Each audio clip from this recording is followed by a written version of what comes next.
Web design পরিচিতি এবং HTML। Web ডিজাইনের ধারণা, concept of web design. Web page বা ওয়েব ডকুমেন্ট। ইন্টারনেট তথা ওয়েবে তথ্য সংবলিত পেজ রাখা যায়। বর্তমানে সারা বিশ্বে বিভিন্ন ব্যক্তি এবং বাণিজ্যিক প্রতিষ্ঠান তাদের তথ্য ওয়েবে পরিবেশন করছে। ওয়েব পেজ হলো এক ধরনের ওয়েব ডকুমেন্ট যা বিভিন্ন দেশের সার্ভারে রাখা হয় এবং যে কোনো ইন্টারনেট ব্যবহারকারী ব্রাউজারের মাধ্যমে যে কোনো জায়গা থেকে দেখতে পারে। ওয়েব পেজে লেখা, অডিও, ভিডিও, স্থির ছবি, অ্যানিমেশন ইত্যাদি থাকতে পারে। সরাসরি HTML এর মাধ্যমে অথবা অন্য কোনো টুলস এর মাধ্যমে ওয়েব পেজ তৈরি করে HTML এ কনভার্ট করা যায়। ব্রাউজারের মাধ্যমে ওয়েব পেজকে প্রদর্শন করা যায়। এক ওয়েব পেজের সাথে অন্য ওয়েব পেজের লিঙ্ক তৈরি করা যায়। একটি ওয়েবসাইটে স্বতন্ত্র কোনো পেজকে ওয়েব পেজ বলা হয়। .pdf বা পোর্টেবল ডকুমেন্ট ফাইল যুক্ত ফাইল ওয়েবে বেশি ব্যবহৃত হয়। ওয়েবসাইট একই ডোমেইনের অধীনে সার্ভারে রাখা পরস্পর সংযুক্ত এক বা একাধিক ওয়েব পেজের সমষ্টিকে ওয়েবসাইট বলা হয়। ধরা যাক রাফখাতা নামক www.rafkhata.com ওয়েবসাইটটিতে কতগুলো ওয়েব পেজ যেমন ভর্তি পরীক্ষার সার্কুলার, ভর্তি পরীক্ষার আসন ও মান, সাফল্য ও স্বপ্নগাথা, সচরাচর প্রশ্ন এবং অন্যান্য বিভিন্ন পেজ রয়েছে যেগুলো লিঙ্ক দ্বারা পরস্পরের সাথে সংযুক্ত। ask.com এর সংজ্ঞানুসারে ওয়েবসাইট হলো a website is a collection of related web pages and they contain text, images and other graphics that users can view। ওয়েবসাইটে প্রথম ঢুকলে যে পেজটি প্রদর্শিত হয় সেটিকে হোম পেজ বলা হয়। ইন্টারনেটে সার্বক্ষণিক যুক্ত সার্ভারে ওয়েবসাইট রাখা হয়। ওয়েবসাইটকে যেখানে হোস্ট করা হয় তাকে ওয়েব সার্ভার বলা হয়। মাইক্রোসফট ওয়েব সার্ভার হলো ইন্টারনেট ইনফরমেশন সার্ভিস বা IIS। ইন্টারনেটে ওয়েবসাইটটি যে সার্ভারে রাখা হবে তার জন্য একটি নির্দিষ্ট ঠিকানা থাকে, এটিকে URL বলা হয়। URL হলো ইউনিফর্ম রিসোর্স লোকেটর বা ওয়েব অ্যাড্রেস বলা হয়। সারা বিশ্বে প্রতিদিন হাজার হাজার ওয়েবসাইট তৈরি হচ্ছে। কোনো ওয়েবসাইট সে বিষয়ে কেউ সার্চ করলে সার্চ তালিকায় ওই ওয়েবসাইটের লিঙ্কটি চলে আসার ব্যবস্থা করা যায়। এতে করে কেউ শুধু নির্দিষ্ট কোনো ওয়েব ঠিকানা ব্যবহার না করেও তার প্রয়োজনীয় কোনো বিষয় সম্পর্কে জানার জন্য সার্চ করে ওই বিষয় সম্পর্কিত যে কারো ওয়েবসাইটে ঢুকতে পারে। প্রথম ওয়েবসাইট তৈরি হয় 1991 সালের 6ই আগস্ট। ইন্টারনেটে একটি ওয়েবসাইট খুলতে যা যা করতে হয়: 1. প্রথমে একটি ডোমেইন নেম রেজিস্ট্রেশন করতে হয়। 2. ওয়েব পেজগুলো ডিজাইন করতে হয়। 3. ওয়েব পেজগুলো সার্ভারে রাখতে হয়। 4. ওয়েবসাইটে আরও বেশি প্রচারমুখী করার জন্য সার্চ ইঞ্জিনে সাবমিশন করতে হয়। ওয়েবসাইটের সুবিধা, অ্যাডভান্টেজেস অফ ওয়েবসাইট। বর্তমানে ইন্টারনেটের এই যুগে সবচেয়ে স্বল্প খরচে তথ্য প্রকাশ করার সবচেয়ে সহজ মাধ্যম হলো ওয়েবসাইট। ওয়েবসাইটের বহুবিধ সুবিধা রয়েছে, যেমন 1. স্বল্প ব্যয়ে কোনো ব্যবসায়িক প্রতিষ্ঠান তাদের ব্যবসায় প্রসারের জন্য ওয়েবসাইটটি প্রকাশ করতে পারে। প্রিন্ট মিডিয়ার চেয়ে অনেক কম খরচে আকর্ষণীয় সাইট তৈরি করা যায়। ওয়েবসাইটে প্রকাশিত তথ্য যে কেউ যে কোনো স্থান থেকে যে কোনো সময় দেখতে পারে। ওয়েবসাইটে লেখার পাশাপাশি ছবি, গ্রাফিক্স, অডিও, ভিডিও এবং অ্যানিমেশন যুক্ত করা যায়। ওয়েবসাইটে তাৎক্ষণিক তথ্য প্রকাশ করা যায়। ওয়েবসাইটে ব্যবহারকারীদের অনেক সময় বাঁচায়। ওয়েবসাইট থেকে প্রয়োজনীয় তথ্য ডাউনলোড করা যায়। যে কোনো তথ্য জানার সবচেয়ে সহজ মাধ্যম হলো ওয়েবসাইট। যে কোনো বিষয় যেমন কোনো স্থানের তাপমাত্রা, রেলের ও প্লেনের সময়সূচি, ভাড়া ইত্যাদি জানা যায়। কোনো প্রোডাক্ট বা কোনো বিষয় সম্পর্কে ব্যবহারকারীদের কাছ থেকে মতামত জানা যায়। ঘরে বসে কোনো বিষয় প্রশিক্ষণ নেওয়া যায়। বিশ্বের নামকরা বড় বড় লাইব্রেরির সাইটে ঢুকে বই পড়া সম্ভব। কোনো প্রতিষ্ঠানে সরাসরি না গিয়ে তাদের সাইটে ঢুকে ফর্ম ফিল আপ করা যায়। এতে সময় এবং অর্থ বাঁচে। ঘরে বসে বাস, ট্রেন, প্লেনের টিকিট কাটা যায়। হসপিটালের বা হোটেলের সাইটে ঢুকে রুম বুকিং দেওয়া যায়। সামাজিক বিভিন্ন সাইটের মাধ্যমে সারা বিশ্বের মানুষের সাথে মত বিনিময় করা যায় এবং বন্ধুত্ব করা যায়। সচেতনতামূলক বিভিন্ন কার্যক্রম অল্প খরচে করা যায়। এছাড়া আরও অনেক কাজ করা যায়। ওয়েব পেজের উপাদান, কন্টেন্টস অফ ওয়েব পেজ। ওয়েবসাইটে বিভিন্ন ধরনের তথ্য যেমন টেক্সট বা লেখা, graphics, audio, video, database file সরাসরি যুক্ত থাকতে পারে অথবা লিঙ্ক করা থাকতে পারে। এইসব বিষয় হলো ওয়েবসাইটের কন্টেন্টস বা উপাদান। ওয়ার্ল্ড ওয়াইড ওয়েব, www এর পূর্ণ রূপ হলো world wide web. World wide ওয়েবকে সংক্ষেপে ওয়েব নামে অভিহিত করা হয়ে থাকে। www হলো পৃথিবীর বিভিন্ন দেশের সার্ভারে রাখা পরস্পর সংযোগযোগ্য ডকুমেন্টের সাধারণ নাম। এইসব ডকুমেন্টের সাধারণ পরিচিতি হলো ওয়েব পেজ। ওয়েব ব্রাউজার সফটওয়্যারের মাধ্যমে ইন্টারনেট পৃথিবীর বিভিন্ন দেশের সার্ভারে রাখা ওয়েব পেজ পরিদর্শন করা যায়। সমস্ত উন্মুক্ত ওয়েবসাইটগুলোকে সমষ্টিগতভাবে ওয়ার্ল্ড ওয়াইড ওয়েব বা বিশ্বব্যাপী জাল নাম দেওয়া হয়েছে। সারা বিশ্বের সমস্ত ওয়েব পেজের সংগ্রহকেই ওয়েব বা ওয়ার্ল্ড ওয়াইড ওয়েব বলা হয়।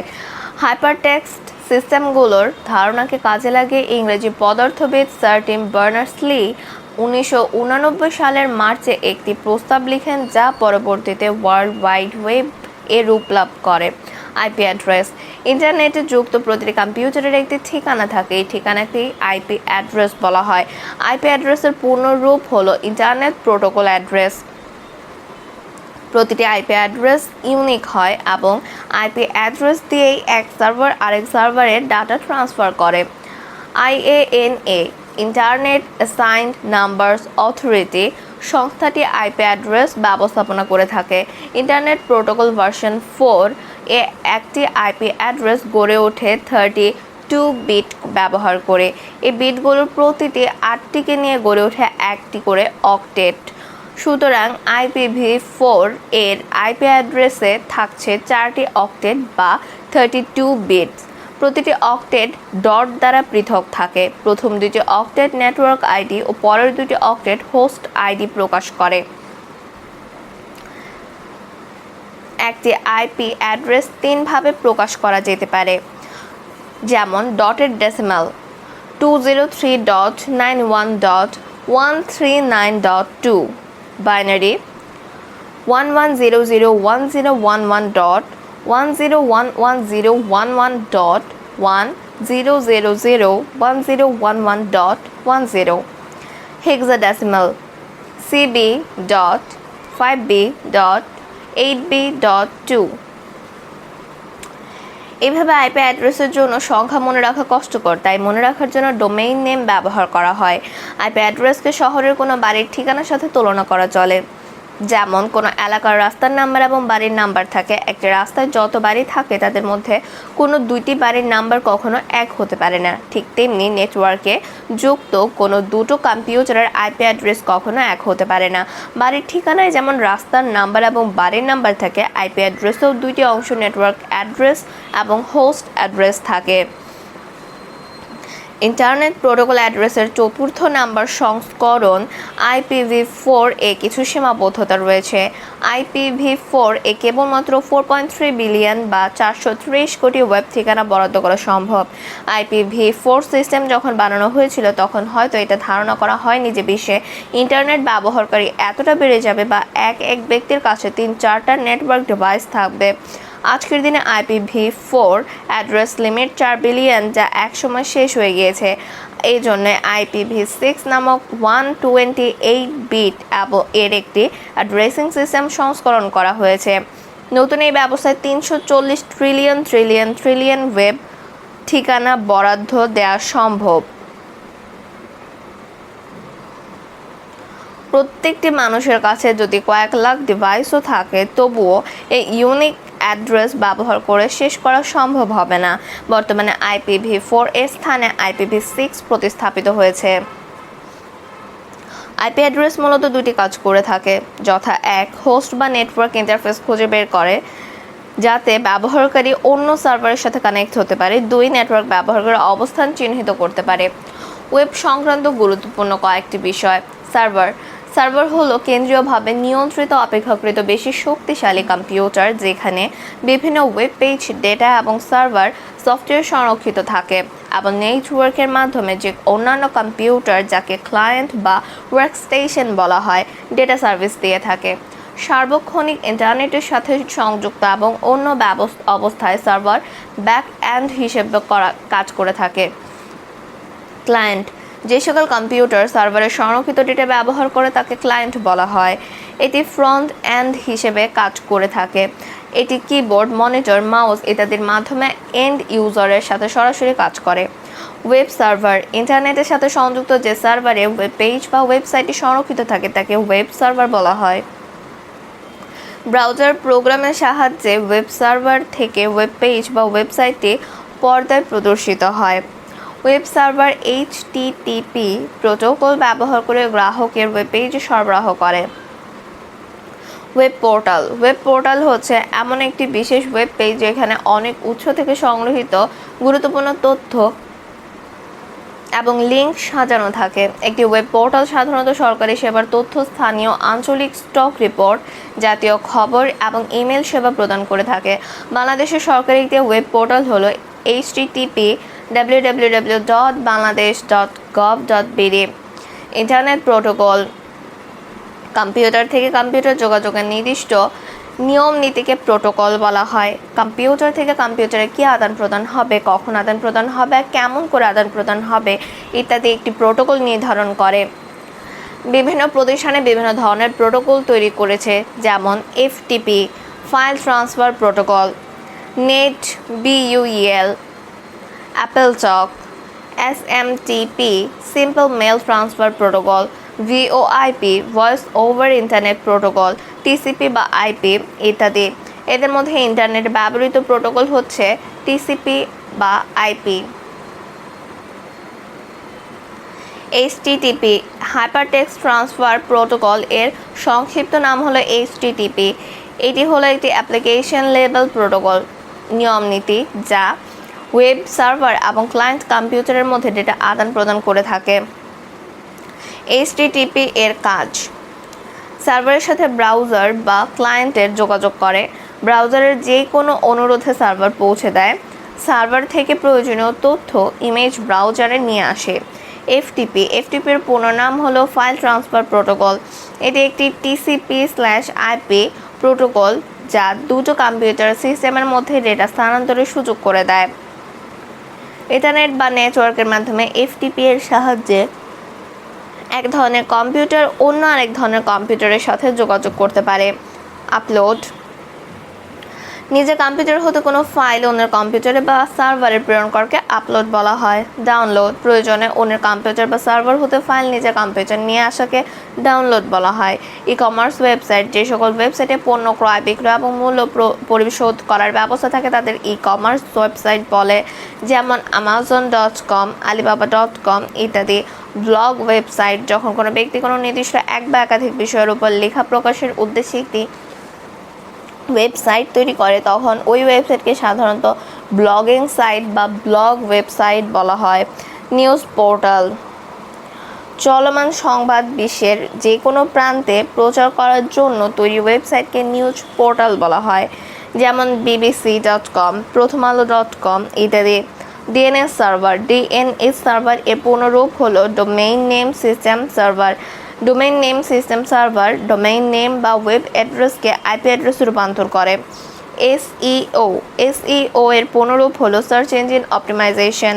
হোস্টিংকৃত ওয়েবসাইটটি আরও বেশি প্রচারমুখী করার জন্য ওয়েবসাইটটিকে সার্চ ইঞ্জিনের সাথে সংযুক্ত করতে হয়। একটি ওয়েবসাইটকে সার্চ ইঞ্জিনের সাথে যুক্ত করার প্রক্রিয়াকে এসইও বলা হয়। আইএসপির পূর্ণরূপ হলো ইন্টারনেট সার্ভিস প্রোভাইডার। যে সকল কোম্পানি ইন্টারনেটের সাহায্যে বিভিন্ন সার্ভিস প্রদান করে থাকে তাদেরকে আইএসপি বলা হয়, যেমন GoDaddy.com, HostGator.com ইত্যাদি। Domain name IP address number দ্বারা লিখিত হয়। আইপি অ্যাড্রেসের জন্য সংখ্যা মনে রাখা কষ্টকর। আইপি অ্যাড্রেসকে সহজে ব্যবহারযোগ্য করার জন্য ইংরেজি অক্ষরের নাম ব্যবহার করা হয়। ক্যারেক্টার ফরম্যাট দেয়া কম্পিউটারে এইরূপ নামকে ডোমেইন নেম বলা হয়, যেমন আইপি অ্যাড্রেস 173.248.140.183 এর পরিবর্তে www.rafkhata.com ডোমেইন নেম ব্যবহার করা হয়। ডোমেইন নেমকে কঠোরভাবে নিয়ন্ত্রণ করা হয় যাতে করে একই নাম অন্য কেউ না পায়। যে পদ্ধতিতে ডোমেইন নেম নিয়ন্ত্রণ করা হয় তাকে বলা হয় ডিএনএস বা ডোমেইন নেমিং সিস্টেম। যেখানে rafkhata.com ডোমেইন নেমের দুইটি অংশ দেখা যাচ্ছে। ডোমেইন নেমের ডটের পরের অংশটিকে টপ লেভেল ডোমেইন বলা হয়। এটি দেখে সহজেই বোঝা যায় প্রতিষ্ঠানটি কোন ধরনের। টপ লেভেল ডোমেইন সমূহকে আবার জেনেরিক এবং কান্ট্রি এই দুইটি বৃহৎ ভাগে ভাগ করা হয়েছে।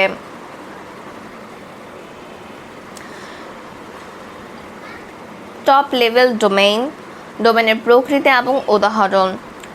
.com প্রকৃতিগত দিক থেকে এটি কমার্শিয়াল অর্থাৎ বাণিজ্যিক প্রতিষ্ঠান, যেমন Microsoft.com compact.com .gov গভর্নমেন্টাল রাষ্ট্রীয় প্রতিষ্ঠান whitehouse.gov .mil মিলিটারি বা মার্কিন সেনাবাহিনীর জন্য সংরক্ষিত usarmy.mil US Navy.mil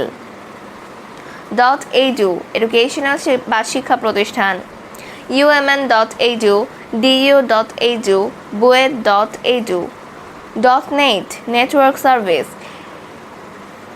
internic.net bangla.net .org organization mostbd.org bccbd.org .int আন্তর্জাতিক সংস্থা wipo.int human.int আরও বেশি নির্দিষ্ট করার জন্য ডোমেইন হিসেবে ব্যবহারের জন্য দেশের সংক্ষিপ্ত নাম ব্যবহার করা হয়, যেমন nctv.gov.bd। এইসব টপ লেভেল ডোমেইনকে কান্ট্রি ডোমেইন বলা হয়। কিছু কান্ট্রি ডোমেইন হলো .ar Argentina, .au Australia, .bd Bangladesh, .bt Bhutan, .cn চীন, .ed মিশর, .id Indonesia, .in India, .jp Japan, .ik Sri Lanka,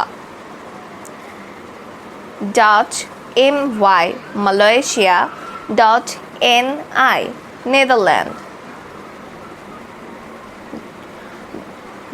.pk Pakistan, .sa Saudi Arab, .th Thailand, .tr তুর্কি বা তুরস্ক, .uk যুক্তরাজ্য, .us যুক্তরাষ্ট্র, .nl নেদারল্যান্ড।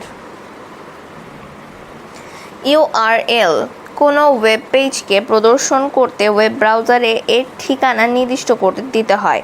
URL বা ইউনিফর্ম বা ইউনিভার্সাল রিসোর্স লোকেটর হলো ওয়েবসাইটের একক বা ইউনিক ঠিকানা। প্রতিটি URL এ থাকে 1 ওয়েব প্রোটোকল, 2 ওয়েব সার্ভারের নাম, 3 সার্ভারের ডিরেক্টরি বা folder name, 4 HTML file name বা ডকুমেন্ট নেম।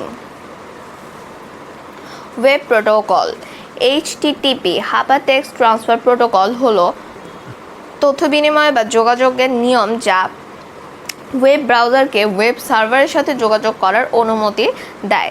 সাধারণত প্রায় সব ওয়েব অ্যাড্রেসই শুরু হয় http://URL প্রোটোকল দিয়ে, তাই ওয়েব অ্যাড্রেসের 3 অংশটি লেখা হয় না।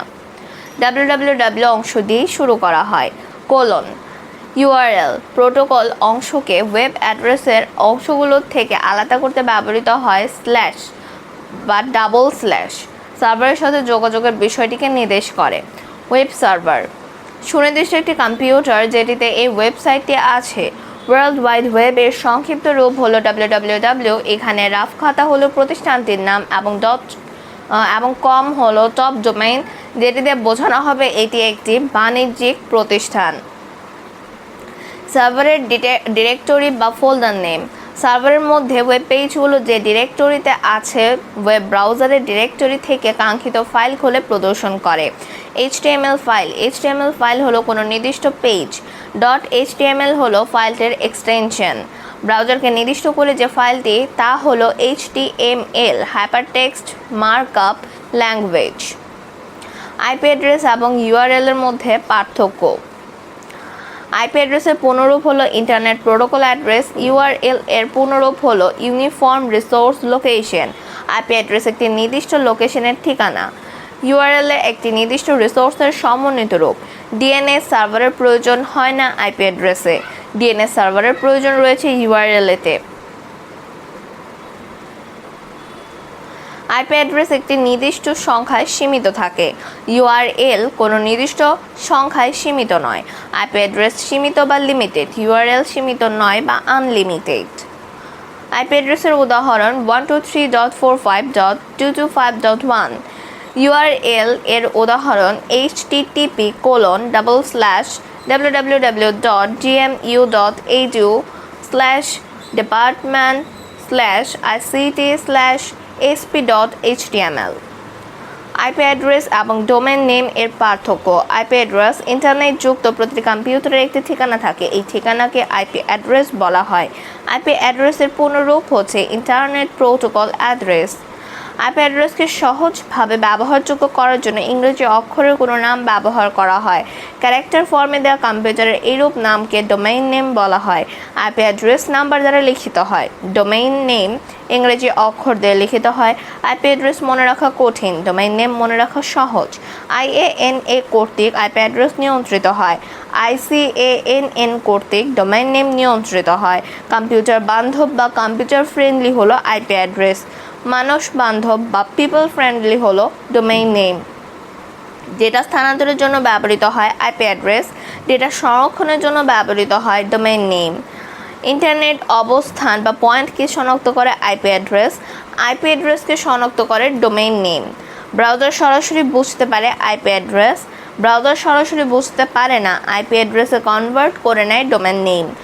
আইপি অ্যাড্রেসের উদাহরণ 173.248.140.183। ডোমেইন নেমের উদাহরণ www.rafkhata.com। Web browser. Web browser হলো ওয়ার্ল্ড ওয়াইড ওয়েব রিসোর্স থেকে তথ্য খুঁজে বের করা, অ্যাক্সেস করা এবং উপস্থাপন করার একটি অ্যাপ্লিকেশন সফটওয়্যার। ওয়েব ব্রাউজার দ্বারা উপস্থাপিত পেজের হাইপারলিংকে ক্লিক করে সম্পর্কিত অন্যান্য তথ্য প্রদর্শন করা যায়। ওয়েব ব্রাউজারের মাধ্যমে ওয়ার্ল্ড ওয়াইড ওয়েব অ্যাক্সেস করা ছাড়াও প্রাইভেট নেটওয়ার্কের ওয়েব সার্ভারও অ্যাক্সেস করা যায়। ওয়েব সার্ভারে রাখা ওয়েব পেজ বা www পরিদর্শন করাকে ওয়েব ব্রাউজিং বলা হয়। বেশি প্রচলিত ওয়েব ব্রাউজারসমূহ হলো internet explorer, Firefox, Google Chrome, safari এবং ওপেরা ইত্যাদি। ব্রাউজার কিভাবে কাজ করে? ওয়েবসাইট দেখার জন্য আমরা কোনো ব্রাউজার প্রোগ্রাম চালু করে এবং অ্যাড্রেস বারে ওয়েবসাইটটির URL অর্থাৎ ঠিকানা টাইপ করে থাকি। ওয়েবসাইটটির পুরো ঠিকানা টাইপ না করে এর ডোমেইন নেম টাইপ করলেও ওয়েবসাইটটি প্রদর্শিত হয়। ইন্টারনেটের গতি অনুযায়ী অতি দ্রুত ওয়েবসাইটটি প্রদর্শিত হয়। এক্ষেত্রে ওয়েব ব্রাউজার যেভাবে কাজ করে: 1. অপারেটিং সফটওয়্যার OS কম্পিউটারের সাথে এমবেডেড সফটওয়্যার DNS রিজলভারকে ডোমেইন নেমটি প্রদান করে। রিজলভার ডোমেইন নেমকে আইপি অ্যাড্রেসে ট্রান্সলেট করে থাকে। এই কাজটি করার জন্য রিজলভার ডোমেইন নেমটি গ্রহণ করে রুট সার্ভারকে প্রদান করে। 2. রুট সার্ভার ডোমেইন নেমটি দেখে এর এক্সটেনশন অর্থাৎ টপ লেভেল ডোমেইন অনুযায়ী এই সম্পর্কিত TLD নেম সার্ভারে পাঠায়। 3. TLD নেম সার্ভার উক্ত ডোমেইন নেমকে অথরিটিভ নেম সার্ভারে পাঠায়। 4. অথরিটিভ নেম সার্ভারে সংরক্ষিত উক্ত ডোমেইন নেম এর আইপি অ্যাড্রেসটি প্রদান করে। রিজলভার উক্ত আইপি অ্যাড্রেসটি ব্রাউজারকে প্রদান করে। ব্রাউজার তখন আইপি অ্যাড্রেসটি পেয়ে সে আইপি অ্যাড্রেসের সার্ভারটিকে ঢুকে ওয়েব পেজটি প্রদর্শন করে। ব্রাউজারে ডোমেইন নেম টাইপ করে দ্রুত ওয়েবসাইট প্রদর্শিত হয় বিধায় মাঝখানে অনেকগুলো ধাপ কাজ করলেও আমরা সেগুলো বুঝতে পারি না। সহসা প্রদর্শিত বিভিন্ন ওয়েবসাইটের আইপি অ্যাড্রেস রিজলভার তার মেমোরিতে সেভ করে রাখে বিধায় ওই ওয়েবসাইটটি পরবর্তীতে খুঁজে পেতে বিভিন্ন সার্ভারকে রিকোয়েস্ট না করে সরাসরি তা ব্রাউজারকে প্রদান করে বিধায় সাইটটি দ্রুত কাজ করে। ওয়েব পেজে text, video, audio, animation, image সহ সকল সাধারণ মাল্টিমিডিয়া সহ বর্তমান ওয়েব পেজগুলোতে ভার্চুয়াল রিয়েলিটির মাধ্যমে ত্রিমাত্রিক এবং উচ্চ পর্যায়ের ইন্টারঅ্যাক্টিভিটিও যুক্ত করা সম্ভব হচ্ছে। ওয়েব পেজের সাথে ব্রাউজারের সম্পর্ক হলো ওয়েব পেজ শুধুমাত্র ব্রাউজার কর্তৃক প্রদর্শিত হতে পারে। ব্রাউজার ব্যতীত অন্য কোনোভাবে সঠিক উপায়ে ওয়েব পেজকে প্রদর্শন করা যায় না। গুগল সার্চ ইঞ্জিনে কোনো কিছু সার্চ করার পদ্ধতি: প্রথমে যে কোনো ওয়েব ব্রাউজারে গমন করে www.google.com টাইপ করতে হবে। 2. গুগলের হোম পেজটি এলে এর সার্চ বক্সে যে বিষয়ে সার্চ করবে তাই টাইপ করতে হবে। 3.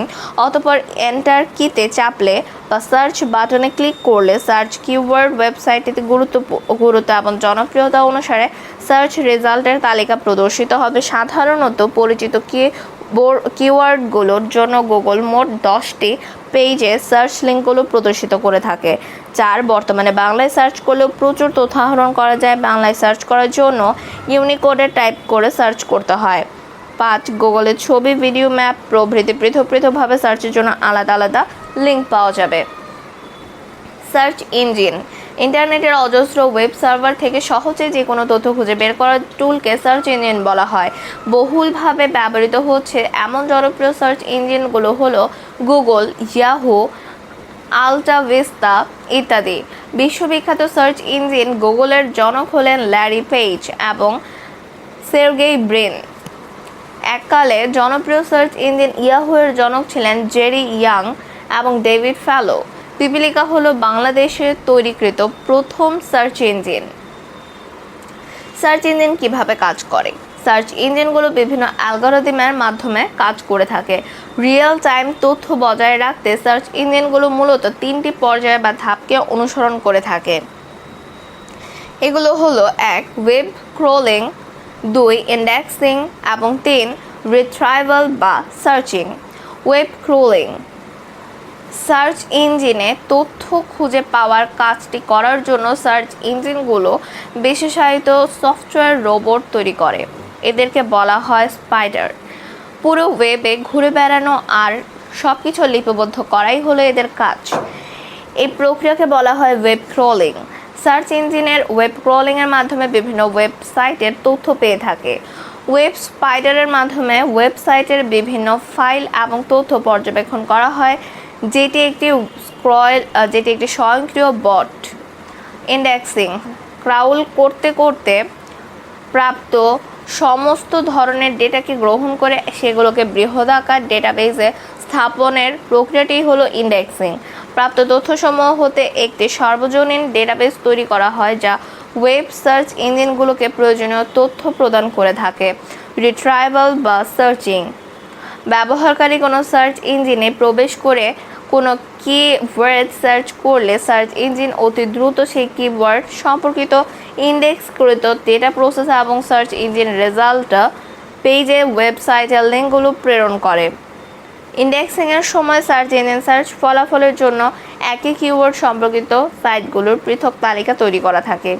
ওয়েবসাইটের প্রকারভেদ, টাইপস অফ ওয়েবসাইট গঠন বৈচিত্র্যের উপর ভিত্তি করে ওয়েব পেজ বা ওয়েবসাইটকে দুভাগে ভাগ করা হয়। 1. স্ট্যাটিক ওয়েব পেজ বা static website. 2. Dynamic web page বা ডায়নামিক ওয়েবসাইট। স্ট্যাটিক ওয়েবসাইট যে সকল ওয়েব পেজে পূর্ব থেকে তৈরিকৃত কিছু তথ্য প্রদর্শন করে থাকে সেই সকল ওয়েব পেজকে স্ট্যাটিক ওয়েব পেজ বলা হয়। স্ট্যাটিক ওয়েবসাইটের ডেটার মান ওয়েব পেজ লোডিং বা চালু করার পর পরিবর্তন করা যায় না। সাধারণত HTML ভাষা ব্যবহার করে স্ট্যাটিক ওয়েব পেজ তৈরি করা হয়। স্ট্যাটিক ওয়েব পেজের ফাইলের নামের বর্ধিতাংশ HTML অথবা HTML। স্ট্যাটিক ওয়েবসাইটের সুবিধা বা বৈশিষ্ট্য: পেজগুলোতে কন্টেন্ট নির্দিষ্ট থাকে, দ্রুত লোডিং হয়, উন্নয়ন এবং নিয়ন্ত্রণ করা সহজ, সাধারণত কোনো ডেটাবেস সংযোগ থাকে না, HTML এবং CSS ভাষা ব্যবহার করে উন্নয়ন করা যায়, রক্ষণাবেক্ষণ এবং উন্নয়ন খরচ কম, তুলনামূলকভাবে বেশি নিরাপদ। স্ট্যাটিক ওয়েবসাইটের অসুবিধাসমূহ: রান টাইমে কন্টেন্ট আপডেট করা যায় না, কন্টেন্ট আপডেট করতে বেশি সময় লাগে, আপডেট করে পুনরায় আপলোড করতে হয়, ব্যবহারকারী থেকে ইনপুট নেওয়া যায় না, আকার বৃদ্ধি পেলে কন্টেন্টগুলো নিয়ন্ত্রণ করা কঠিন হয়ে পড়ে, মানসম্মত ওয়েব পেজ ডিজাইনিং করা কঠিন। ডায়নামিক ওয়েবসাইট যে সকল ওয়েব পেজে আপডেট তথ্য প্রদর্শন করে অর্থাৎ পরিবর্তিত তথ্য প্রদর্শন করে সেই সকল ওয়েব পেজকে ডায়নামিক ওয়েব পেজ বলা হয়। ডায়নামিক ওয়েবসাইটের ডেটার মান ওয়েব পেজ লোডিং বা চালু করার পর পরিবর্তন করা যায়। এই ওয়েবসাইটের সাথে ডেটাবেস যুক্ত থাকে, যেমন ক্রিকেট লাইভ স্কোর। সাধারণত PHP, ASP, JSP ভাষা ব্যবহার করে ডায়নামিক ওয়েব পেজ তৈরি করা হয়। ডায়নামিক ওয়েব পেজের ফাইলের নামের বর্ধিতাংশ PHP, ASP, JSP হয়ে থাকে। ডায়নামিক ওয়েবসাইটে ব্যবহারকারীদের নিকট হতে ইনপুট দেওয়ার ব্যবস্থা থাকে। বর্তমানে এই ধরনের ওয়েবসাইটের চাহিদা অনেক বেশি। ডায়নামিক ওয়েবসাইটের সুবিধা বা বৈশিষ্ট্যসমূহ: রান টাইমে কন্টেন্ট আপডেট করা যায়, ব্যবহারকারী থেকে ইনপুট নেওয়া যায়, আপডেট করে পুনরায় আপলোড করতে হয় না। আকার বৃদ্ধি পেলে কন্টেন্টগুলো নিয়ন্ত্রণ করা কঠিন নয়। মানসম্মত ওয়েব পেজ ডিজাইনিং করা সম্ভব। ডেটাবেস ব্যবহার করায় কোয়েরি করে তথ্য বের করা যায়। ই-কমার্স সুবিধা বেশি। ডাইনামিক ওয়েবসাইটের অসুবিধাসমূহ: ডেটাবেস ব্যবহৃত হয়, লোডিং হতে বেশি সময় নেয়, উন্নয়ন এবং নিয়ন্ত্রণ করা তুলনামূলক জটিল, দক্ষ জনবল প্রয়োজন, খরচ বেশি, ছোট প্রতিষ্ঠানের জন্য অপ্রয়োজনীয়, তুলনামূলকভাবে প্রশিক্ষণ কঠিন। অবস্থানের উপর ভিত্তি করে ওয়েব পেজ দুই প্রকার, যথা 1. লোকাল ওয়েব পেজ বা ওয়েবসাইট, 2. রিমোট ওয়েব পেজ বা ওয়েবসাইট। লোকাল ওয়েব পেজ: যে সকল ওয়েব পেজ সাধারণত নিজস্ব কম্পিউটার বা সার্ভারে সংরক্ষণ করা হয় এবং সোর্স ড্রাইভ ও ডিরেক্টরি থেকে সহজেই ব্যবহার করা যায় সেগুলোকে লোকাল ওয়েব পেজ বলা হয়। এই ধরনের ওয়েব পেজ ব্যবহারের জন্য ইন্টারনেট সংযোগের প্রয়োজন হয় না। রিমোট ওয়েব পেজ: দূরবর্তী কোনো কম্পিউটার বা ওয়েব সার্ভারে সংরক্ষিত ওয়েবসাইট পেজগুলোকে রিমোট ওয়েব পেজ বলা হয়। রিমোট ওয়েব পেজ ডাউনলোড করার জন্য ইন্টারনেট সংযোগের প্রয়োজন হয়। এই ধরনের ওয়েব পেজ ব্রাউজিং এর জন্য ওয়েব অ্যাড্রেস জানার প্রয়োজন হয়। এরূপ অ্যাড্রেসকে ইউআরএল বা ইউনিভার্সাল রিসোর্স লোকেটর বলা হয়। স্ট্যাটিক ওয়েবসাইট এবং ডাইনামিক ওয়েবসাইটের মধ্যে পার্থক্য: স্ট্যাটিক ওয়েবসাইট নির্দিষ্ট সংখ্যক পেজ থাকবে। ডাইনামিকভাবে পেজ তৈরি হয় ডাইনামিক ওয়েবসাইটে। ওয়েবসাইটের থিম এবং ওয়েব পেজের কন্টেন্ট নির্দিষ্ট থাকবে স্ট্যাটিকে। ওয়েব পেজ ডিজাইন এবং কন্টেন্ট রান টাইমে পরিবর্তিত হয় ডাইনামিকে। কয়েকটি মাত্র মার্কআপ কন্টেন্ট থাকায় দ্রুত লোড হয় স্ট্যাটিক ওয়েবসাইট। ডাইনামিক ওয়েবসাইটে ডাইনামিকভাবে কন্টেন্ট তৈরি হয়, লোড হতে সময় বেশি লাগে। কখনো ডেটাবেস কানেক্টিভিটি ব্যবহার করে না স্ট্যাটিক ওয়েবসাইট। ডেটাবেস কানেক্টিভিটি ব্যবহার করে ডাইনামিক ওয়েবসাইট। স্ট্যাটিক ওয়েবসাইট তুলনামূলকভাবে বেশি নিরাপদ। ডাইনামিক ওয়েবসাইট তুলনামূলকভাবে কম নিরাপদ। স্ট্যাটিক ওয়েবসাইট কোনো সংগঠন বা প্রতিষ্ঠানের তথ্য প্রদর্শন করে। ডাইনামিক ওয়েবসাইট এখানে রান টাইমে কন্টেন্ট পরিবর্তন হয়, যেমন ই-কমার্স, অনলাইন এক্সাম ইত্যাদি ওয়েবসাইটের তথ্য প্রদর্শন করে। স্ট্যাটিক ওয়েবসাইট সরাসরি রান করে, অন্য সার্ভার ল্যাঙ্গুয়েজের প্রয়োজন হয় না। সাধারণত HTML এবং CSS দিয়ে তৈরি করা হয়। সার্ভারে অ্যাপ্লিকেশন রান করে এবং আউটপুট ওয়েব পেজে প্রদর্শন করে ডাইনামিক ওয়েবসাইট। তাই এতে সার্ভার অ্যাপ্লিকেশন ল্যাঙ্গুয়েজ যেমন PHP, ASP.NET, JSP ইত্যাদি প্রয়োজন হয়। স্ট্যাটিক ওয়েবসাইট ডেভেলপ করা সহজ। ডেভেলপ করা, টেস্ট করা, ব্যবস্থাপনা করার জন্য দক্ষ ডেভেলপারের প্রয়োজন হয় ডাইনামিক ওয়েবসাইটের ক্ষেত্রে। পরিবর্তন করলে পুনরায় সার্ভারে আপলোড করতে হয় স্ট্যাটিক ওয়েবসাইটের ক্ষেত্রে। সার্ভার অ্যাপ্লিকেশন ব্যবহার করে কন্টেন্ট পেজ পরিবর্তন করা যায় বিধায় এডিট করে পুনরায় সার্ভারে আপলোড করার প্রয়োজন হয় না ডাইনামিক ওয়েবসাইটের ক্ষেত্রে। ওয়েব পেজ ডিজাইন করা: ওয়েবসাইট তথা ওয়েব পেজ তৈরি করার জন্য ব্যবহৃত বিশেষ ধরনের ল্যাঙ্গুয়েজ বা কোড হচ্ছে HTML। HTML এর পুরো অর্থ হলো হাইপার টেক্সট মার্কআপ ল্যাঙ্গুয়েজ। প্রকৃত অর্থে এটি কোনো প্রোগ্রামিং ল্যাঙ্গুয়েজ নয়, বরং একটি মার্কআপ ল্যাঙ্গুয়েজ যা একসারি মার্কআপ ট্যাগ এর সমন্বয়। ওয়েবসাইট বা ওয়েব পেজকে বর্ণনা করার জন্য এসব মার্কআপ ট্যাগগুলোকে HTML ব্যবহার করা হয়ে থাকে। সহজে ওয়েবসাইট ডিজাইন করার জন্য বর্তমানে বিভিন্ন টুলস রয়েছে। এই সব টুল দিয়ে ডিজাইনকৃত ওয়েব পেজ HTML এ কনভার্ট হয়ে যায়। ওয়েবসাইটের কাঠামো: ওয়েবসাইট স্ট্রাকচার: যে অবকাঠামোতে একটি ওয়েবসাইটের সকল তথ্য বা বিষয়বস্তু উপস্থাপন করা হয় তাকে ওয়েবসাইটের কাঠামো বলে। ওয়েবসাইটে বিভিন্ন পেজ থাকে, প্রতিটি পেজে বিভিন্ন উপাদান থাকে। ওয়েবসাইটের অন্তর্গত বিভিন্ন পেজগুলো সাজানোর লেআউটই হলো ওয়েবসাইটের কাঠামো। লেআউট হলো একটি পেজের প্রধান কন্টেন্ট এরিয়ার স্ট্রাকচার বা অবকাঠামো, যেমন টাইটেল, হেডিং, প্রধান কন্টেন্ট যেমন টেক্সট, ইমেজ, লিঙ্ক ইত্যাদি, ফুটার ইত্যাদি কোনটি কোথায় কিভাবে উপস্থাপিত হবে তার পরিকল্পনা বা ছককে লেআউট বলা হয়। একটি সম্পূর্ণ ওয়েবসাইট তৈরি করা অনেক সময় সাপেক্ষ। তাই সাইটটি তৈরি করার পূর্বে এর বিভিন্ন উপাদানগুলো কিভাবে সজ্জিত হবে তার একটি লেআউট তৈরি করে নিলে কাজের সুবিধা হয়। ওয়েবসাইটের বিভিন্ন পেজগুলো লিঙ্ক করা থাকে। একটি ওয়েবসাইটে প্রবেশ করলে প্রথমে কোন পেজটি প্রদর্শিত হবে, সেখানে অন্য পেজে কিভাবে যাওয়া যাবে তা ওয়েবসাইটের কাঠামোতে ঠিক করা থাকে। অর্থাৎ ওয়েবসাইটটি কিভাবে কাজ করে তার সম্পূর্ণ প্রক্রিয়াটিকে ওয়েব কাঠামো নামে অভিহিত করা হয়। ওয়েবসাইটের কাঠামোর অংশ। একটি ওয়েবসাইটের কাঠামো মূলত 3 ভাগে বিভক্ত। 1. মূল পেজ বা হোম পেজ। 2. মূলধারার পেজ বা মেইন সেকশন। 3. উপধারার পেজ বা সাবসেকশন। মূল পেজ বা হোম পেজ। ওয়েবসাইট চালু করলে প্রথমে যে পেজ লোড হয় তাকে মূল পেজ বা হোম পেজ বলা হয়। ব্রাউজার প্রথমে যে এই পেজটি লোড করে। মূল পেজ হলো এ ধরনের সূচি। এই পেজে মূল প্রোগ্রাম, ব্যানার, অ্যানিমেশন যুক্ত থাকে। এখানে মেনু তৈরি করে অন্যান্য পেজের সাথে যুক্ত থাকে। মেইন সেকশন বা মূল ধারার পেজ। হোম পেজ বা মূল পেজের পরের ওয়েব পেজগুলোকে মূল সেকশন বলা হয়। মূল সেকশন কয়েকটি পেজ নিয়ে গঠিত হয়। সাবসেকশন বা উপধারার পেজ। কোনো পেজ মূল পেজ থেকে মূল সেকশন ও মূল সেকশন থেকে আবার অনেকগুলো পেজের সাথে যুক্ত হয়ে তাকে উপসেকশন বলা হয়। মূল পেজ থেকে মূল সেকশন এবং মূল সেকশন থেকে উপসেকশনে পেজের সংখ্যা বৃদ্ধি পেতে থাকে এবং লেখার পরিমাণও বাড়তে থাকে। ওয়েবসাইট কাঠামোর প্রকারভেদ। Types of website structure. একটি ওয়েবসাইটের গঠনকে কয়েকটি ভাগে ভাগ করা যায়। ওয়েবসাইটের বৈশিষ্ট্য অনুযায়ী এর কাঠামোকে 4 ভাগে ভাগ করা যায়। 1. হায়ারার্কিক্যাল বা ট্রি স্ট্রাকচার। 2. নেটওয়ার্ক বা ওয়েব লিঙ্কড। 3. লিনিয়ার বা সিকোয়েন্স। 4. হাইব্রিড বা কম্বিনেশন স্ট্রাকচার। হায়ারার্কিক্যাল বা ট্রি কাঠামো।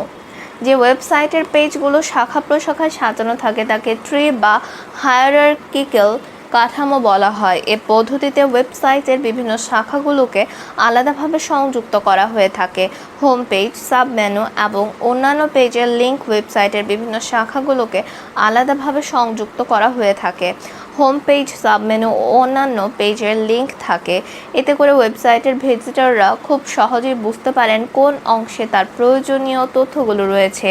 বড় বড় প্রতিষ্ঠান বা কর্পোরেট প্রতিষ্ঠানের ওয়েবসাইট, স্কুল, কলেজ, ব্যাংক, বীমা, বিশ্ববিদ্যালয় সহ বিভিন্ন ব্যবসায়িক প্রতিষ্ঠানের ওয়েবসাইট এই ধরনের হয়ে থাকে। বহুস্তরে বিন্যস্ত ওয়েব পেজ সমূহ নিয়ে তৈরি ওয়েবসাইটের ক্ষেত্রে এ ধরনের কাঠামো ব্যবহৃত হয়। নেটওয়ার্ক কাঠামো বা ওয়েব লিঙ্কড। যে ধরনের ওয়েবসাইট কাঠামোতে সবগুলো পেজের একে অপরের সাথে লিঙ্ক থাকে তাকে নেটওয়ার্ক কাঠামো বলা হয়। এতে একটি মেইন পেজের সাথে যেভাবে অন্যান্য পেজের লিঙ্ক থাকে ঠিক তেমনিভাবে অন্যান্য পেজের সাথেও মেইন পেজের লিঙ্ক থাকে। ফ্রেম ব্যবহার করে তৈরি করা ওয়েবসাইটগুলো এই নেটওয়ার্কের মাধ্যমে লিঙ্ক করা হয়ে থাকে যাতে একটি ফ্রেমের মধ্যে অন্যান্য পেজের লিঙ্কগুলো মেনু আকারে আসে। এই ফ্রেমটি সাধারণত স্থির থাকে এবং কোনো একটি লিঙ্ক নির্বাচন করলে ওই পেজটি অপেক্ষাকৃত বড় ফ্রেমের মধ্যে দেখায়। লিনিয়ার কাঠামো বা সিকোয়েন্স। কোনো ওয়েবসাইটের পেজগুলো ক্রমানুসারে করার স্ট্রাকচার বা কাঠামোকে লিনিয়ার স্ট্রাকচার বলা হয়। যখন একটি ওয়েবসাইটের পেজগুলো নির্দিষ্ট সিকোয়েন্স অনুসারে ভিজিট করার প্রয়োজন হয় তখন লিনিয়ার স্ট্রাকচার ব্যবহার করা হয়। কোনো পেজের পর কোন পেজ আসবে তা ওয়েব পেজ ডিজাইন করার সময় একবারই ঠিক করা হয়ে থাকে। এই ধরনের পেজগুলোতে সাধারণত নেক্সট, প্রিভিয়াস, লাস্ট, ফার্স্ট ইত্যাদি লিঙ্ক ব্যবহার করা হয়। এই পদ্ধতিতে পেজগুলো একটির পর একটি আর সিকোয়েন্স অর্ডার অনুযায়ী লিঙ্ক আপ করা থাকে। সাধারণত প্রোগ্রামিং বা ট্রেনিং সাইটে এ ধরনের স্ট্রাকচার ব্যবহার করা হয়। ডকুমেন্টটি খুব বড় না হলে অর্থাৎ পেজের সংখ্যা যদি কম হয় তবে লিনিয়ার স্ট্রাকচার ব্যবহার করা ভালো। এতে করে ডকুমেন্টের যে অংশই খুঁজুক না কেন সহজে পেয়ে যাবে। হাইব্রিড বা কম্বিনেশন কাঠামো। একাধিক স্ট্রাকচার ব্যবহার করে ডিজাইনকৃত ওয়েবসাইটকে হাইব্রিড বা কম্বিনেশন বা মিক্সড স্ট্রাকচার বলা হয়। অনেক সময় লিনিয়ার কাঠামো এবং হায়ারার্কিক্যাল কাঠামোর মাধ্যমে মিশ্র কাঠামো তৈরি করা হয়। একাধিক স্ট্রাকচার ব্যবহার করলে ওয়েবসাইটের সৌন্দর্য যেমন বৃদ্ধি পায়, তেমনি ভিজিটরদের জন্য ভিজিট করা সহজ হয়। HTML এর মৌলিক বিষয়সমূহ। HTML এর ধারণা। HTML বা হাইপারটেক্সট হলো ওয়েব পেজ তৈরির জন্য বহুল ব্যবহৃত একটি মার্কআপ ল্যাঙ্গুয়েজ। মার্কআপ ল্যাঙ্গুয়েজ মূলত টেক্সট ভিত্তিক প্রোগ্রাম ভাষা।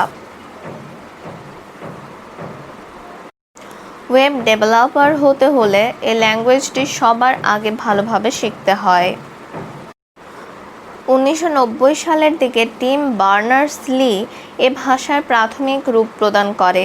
মার্কআপ ল্যাঙ্গুয়েজ এর বাংলা আভিধানিক অর্থ হচ্ছে অতিরিক্ত ভাষা।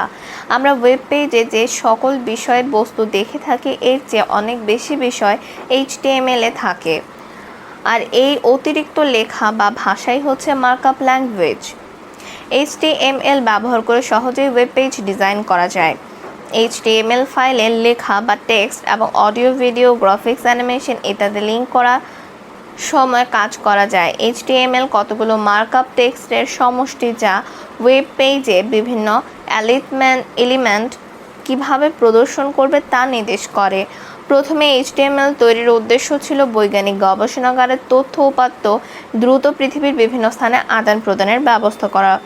1990 সালের দিকে NCSA কর্তৃক ডেভেলপকৃত মোজাইক ব্রাউজারের মাধ্যমে HTML পরিচিতি লাভ করে। 1997 এর জানুয়ারিতে W3C কর্তৃক প্রথম ডেভেলপকৃত HTML 3.2 প্রকাশিত হয়। একই বছরের শেষ ডিসেম্বরে W3C HTML এর নতুন সংস্করণ HTML 4.2 প্রকাশ হয়। 2010 সালে বর্তমানে প্রচলিত HTML এর সর্বশেষ ভার্সন HTML5 জনসম্মুখে পরিচিতি লাভ করে। বর্তমানে HTML5 সংস্করণ নিয়ে কাজ করা হয়। স্মার্টফোন বা ট্যাবলেটের মতো ডিভাইস বিবেচনায় রেখে HTML5 এর অনেক ফিচার নির্মিত হয়েছে। টেক্সট এডিটর ব্যবহার করে ওয়েব পেজের জন্য HTML ফাইল তৈরি করা যায়। HTML ফাইলের এক্সটেনশন হলো .html বা .htm। পদার্থবিদ টিম বার্নার্স-লি ছিলেন CARN এর বা ইউরোপিয়ান অর্গানাইজেশন ফর নিউক্লিয়ার রিসার্চের একজন গবেষক। তথ্য পরিবেশনের জন্য টিম 1989 সালে একটি হাইপারটেক্সট ফরম্যাট প্রবর্তন করেন। 1990 সালে ডোমেইন নেম সিস্টেম প্রবর্তিত হয় এবং ইন্টারনেটের প্রতিটি পাতার একটি ইউনিক লিঙ্ক হিসেবে চালু হয়। আর লির নিজস্ব প্রোটোকল HTTP বা হাইপারটেক্সট ট্রান্সফার প্রোটোকলের মাধ্যমে যে হাইপারটেক্সট পাতাগুলো শেয়ার হয় তার নাম দেওয়া হলো হাইপারটেক্সট মার্কআপ ল্যাঙ্গুয়েজ তথা HTML। 1991 সালে HTML এর ট্যাগ এবং টেক্সট প্রকাশের পদ্ধতিটি আন্তর্জাতিক আলোচনায় চলে আসে। HTML এর সুবিধা, অ্যাডভান্টেজেস অফ HTML। HTML হলো ওয়েব পেজ লেখার জন্য সবচেয়ে বেশি ব্যবহৃত মার্কআপ ল্যাঙ্গুয়েজ। এটি ব্যবহার করা সহজ। সুবিধাগুলো হলো HTML ভাষা শেখা ও ফরম্যাটিং করা সহজ, প্লেন টেক্সট বিধায় এডিট করা সহজ, প্রায় সব ধরনের ব্রাউজার সমর্থন করে। উইন্ডোজের সাথে free editor, web form design করা যায়, ওয়েব পেজে সহজেই অডিও, ভিডিও এবং অ্যানিমেশন যুক্ত করা যায়। এটি ইউজার ফ্রেন্ডলি। প্রোগ্রামিং সম্পর্কে ধারণা নেই এমন ব্যবহারকারীরাও সহজেই শিখে যেতে পারবে। এটি CSS বা ক্যাসকেডিং স্টাইল শেট এবং জাভাস্ক্রিপ্ট এবং কিছু অ্যাপলেটের সাথে মিথস্ক্রিয়। এটি একটি ওপেন টেকনোলজি।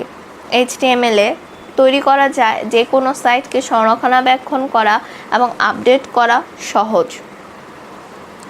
HTML এ তৈরি করা ওয়েব পেজগুলোকে লোড করতে সময় কম লাগে। HTML ভ্যালিডেটর এর সাহায্যে HTML তৈরি করা পেজের সিনট্যাক্স এরর বের করা যায়।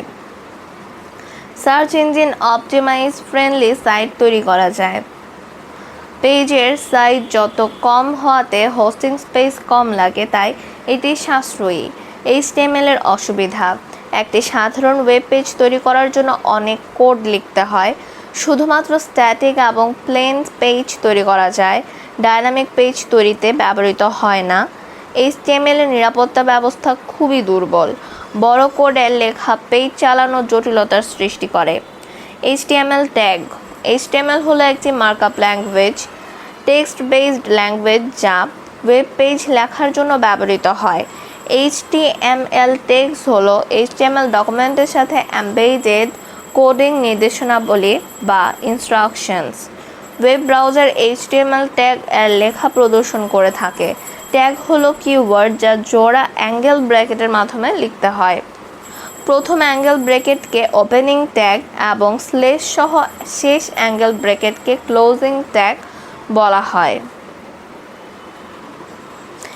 HTML tags syntax: tag name, content আর স্ল্যাশ ট্যাগ নেম, যেখানে ট্যাগ নেম বলতে ওপেনিং ট্যাগ, কন্টেন্ট বলতে টেক্সট, ইমেজ, লিঙ্ক ইত্যাদি এবং স্ল্যাশ ট্যাগ নেম বলতে বোঝায় ক্লোজিং ট্যাগ। ট্যাগগুলো সাধারণত জোড়ায় জোড়ায় আসে, যেমন ট্যাগ বি এবং স্ল্যাশ ট্যাগ বি। এই জোড়ার প্রথম ট্যাগের হলো শুরুর ট্যাগ আর দ্বিতীয়টি হলো শেষ ট্যাগ। এই ট্যাগগুলোকে ওপেনিং ট্যাগ এবং ক্লোজিং ট্যাগ নামে ডাকা হয়। বিশেষভাবে লক্ষণীয় যে কোনো ট্যাগ যেমন ট্যাগ শুরু করলে অবশ্যই সেটি শেষ করার জন্য ওই ট্যাগের শেষের দ্বিতীয় অংশটুকু ব্যবহার করতে হবে। CSS হলো ক্যাসকেডিং স্টাইল শিটস। HTML এলিমেন্টগুলো কিভাবে প্রদর্শিত হবে স্টাইলসমূহ সেটি নির্ধারণ করে। এইসব স্টাইলগুলো সাধারণত স্টাইল শিটসমূহে সংরক্ষণ করে থাকে। HTML দিয়ে ওয়েব পেজ ডিজাইনে পেজের বিভিন্ন ফন্ট এর কালার, সাইজ, টেবিলের বিভিন্ন সেলের কালার, পুরো পৃষ্ঠার ব্যাকগ্রাউন্ড কালার এবং প্রয়োজনীয় ইমেজ সংযোজন করা হয়। একটি ওয়েবসাইটে যদি অনেক পেজ থাকে এবং একই ধরনের কাজ, যেমন প্রতিটা পেজের প্রতিটা উপাদানের জন্য আলাদা আলাদাভাবে কালার, সাইজ নির্ধারণ করা এবং জটিল প্রক্রিয়া এবং সময় সাপেক্ষ ব্যাপার। CSS স্ক্রিপ্ট ব্যবহার করে একটিমাত্র ডিজাইন সম্পূর্ণ করে অনেক পেজ একই ধরনের কাজ করা যায়। ট্যাগের গঠন: অপেক্ষাকৃত ক্ষুদ্রতর চিহ্ন, লেস দেন সাইন, একটি অক্ষর বা শব্দ, অপশনাল স্পেস এর পর HTML অ্যাট্রিবিউট যার গঠন হলো attribute name equals to value, অপেক্ষাকৃত বৃহত্তর চিহ্ন, গ্রেটার দেন সাইন, শেষ ট্যাগে ফ্রন্ট স্ল্যাশ যুক্ত হয়। HTML এলিমেন্ট: HTML ডকুমেন্টগুলো HTML এলিমেন্ট নাম দ্বারা নির্ধারিত থাকে। HTML এলিমেন্ট বলতে স্টার্ট ট্যাগ ও এন্ড ট্যাগের ভেতরে সব কিছু বোঝায়। স্টার্ট ট্যাগ ও এন্ড ট্যাগকে ওপেনিং ট্যাগ এবং ক্লোজিং ট্যাগ বলা হয়। HTML ট্যাগ দুই ধরনের, যথা ধারক ট্যাগ বা কন্টেইনার। এই ধরনের ট্যাগের শুরু বিষয়বস্তু ও ট্যাগের শেষ থাকে।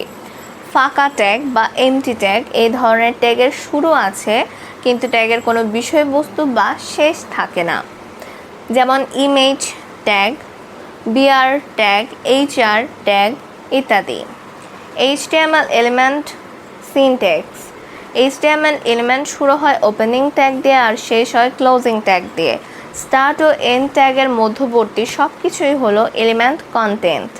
কিছু কিছু HTML এলিমেন্ট কন্টেন্ট কোনো কন্টেন্ট থাকে না, সেগুলোকে এমটি কন্টেন্ট বলা হয়। এমটি বা খালি এলিমেন্টগুলো স্টার্ট ট্যাগের মধ্যে শেষ হয়ে যায়। অধিকাংশ HTML এলিমেন্টের অ্যাট্রিবিউট থাকতে পারে। নেস্টেড HTML এলিমেন্টস: অধিকাংশ HTML এলিমেন্টসগুলো নেস্টেড হতে পারে, অর্থাৎ এগুলোতে অন্যান্য HTML এলিমেন্ট থাকতে পারে। HTML ডকুমেন্টগুলো নেস্টেড HTML এলিমেন্ট সমূহ নিয়ে গঠিত।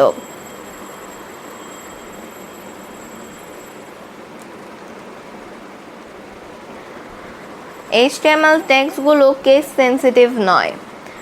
পি ট্যাগ দিয়ে বোঝায়, ক্যাপিটাল পি ট্যাগ দিয়ে যা বোঝায় স্মল পি ট্যাগ দিয়েও তাই বোঝায়। ছোট বড় হরফের জন্য কোনো সমস্যা হয় না, তবে world wide web consortium W3C এর পরামর্শ হলো HTML4 এ লোয়ার কেস ব্যবহার করা হয়। এমটি HTML এলিমেন্ট সমূহ। কন্টেন্ট নেই এমন ধরনের HTML এলিমেন্টকে এমটি এলিমেন্ট বলে। এই এলিমেন্টগুলো স্টার্ট ট্যাগেই শেষ হয়ে যেতে পারে, তবে বিআর হলো এমন একটি এমটি এলিমেন্ট যার কোনো ক্লোজিং ট্যাগ নেই। লাইনের মাঝে ব্রেক দেবার জন্য বিআর ট্যাগটি ব্যবহার করা হয়। HTML এট্রিবিউট হচ্ছে কোনো কিছুর বৈশিষ্ট্য নির্ধারক নির্দেশ। ধরা যাক কোনো টেক্সটে একটি শব্দ আছে, এই শব্দটি যদি লাল রং করা হয় তাহলে এর এট্রিবিউট হবে রেড কালার। HTML ডকুমেন্টের জন্য এট্রিবিউট খুবই প্রয়োজনীয়। এট্রিবিউট ছাড়া ওয়েব পেজের অনেক তথ্য যেমন ছবি, হাইপারলিঙ্ক, অ্যাঙ্কার, নাম ইত্যাদি যুক্ত করা যায় না। এট্রিবিউট হিসেবে নির্দিষ্ট ফরম্যাট বা সিনট্যাক্স অনুসরণ করা হয়। HTML ট্যাগ এর সাথে এট্রিবিউট যুক্ত করার জন্য ট্যাগ নামের পর স্পেস দিয়ে এট্রিবিউট নাম, সমান চিহ্ন এবং কোটেশন চিহ্নের মধ্যে এট্রিবিউট ভ্যালু দিতে হবে। This is paragraph. এই টেক্সটটি একটি প্যারাগ্রাফ হিসেবে প্রদর্শিত হবে এবং টেক্সটের রং হবে লাল।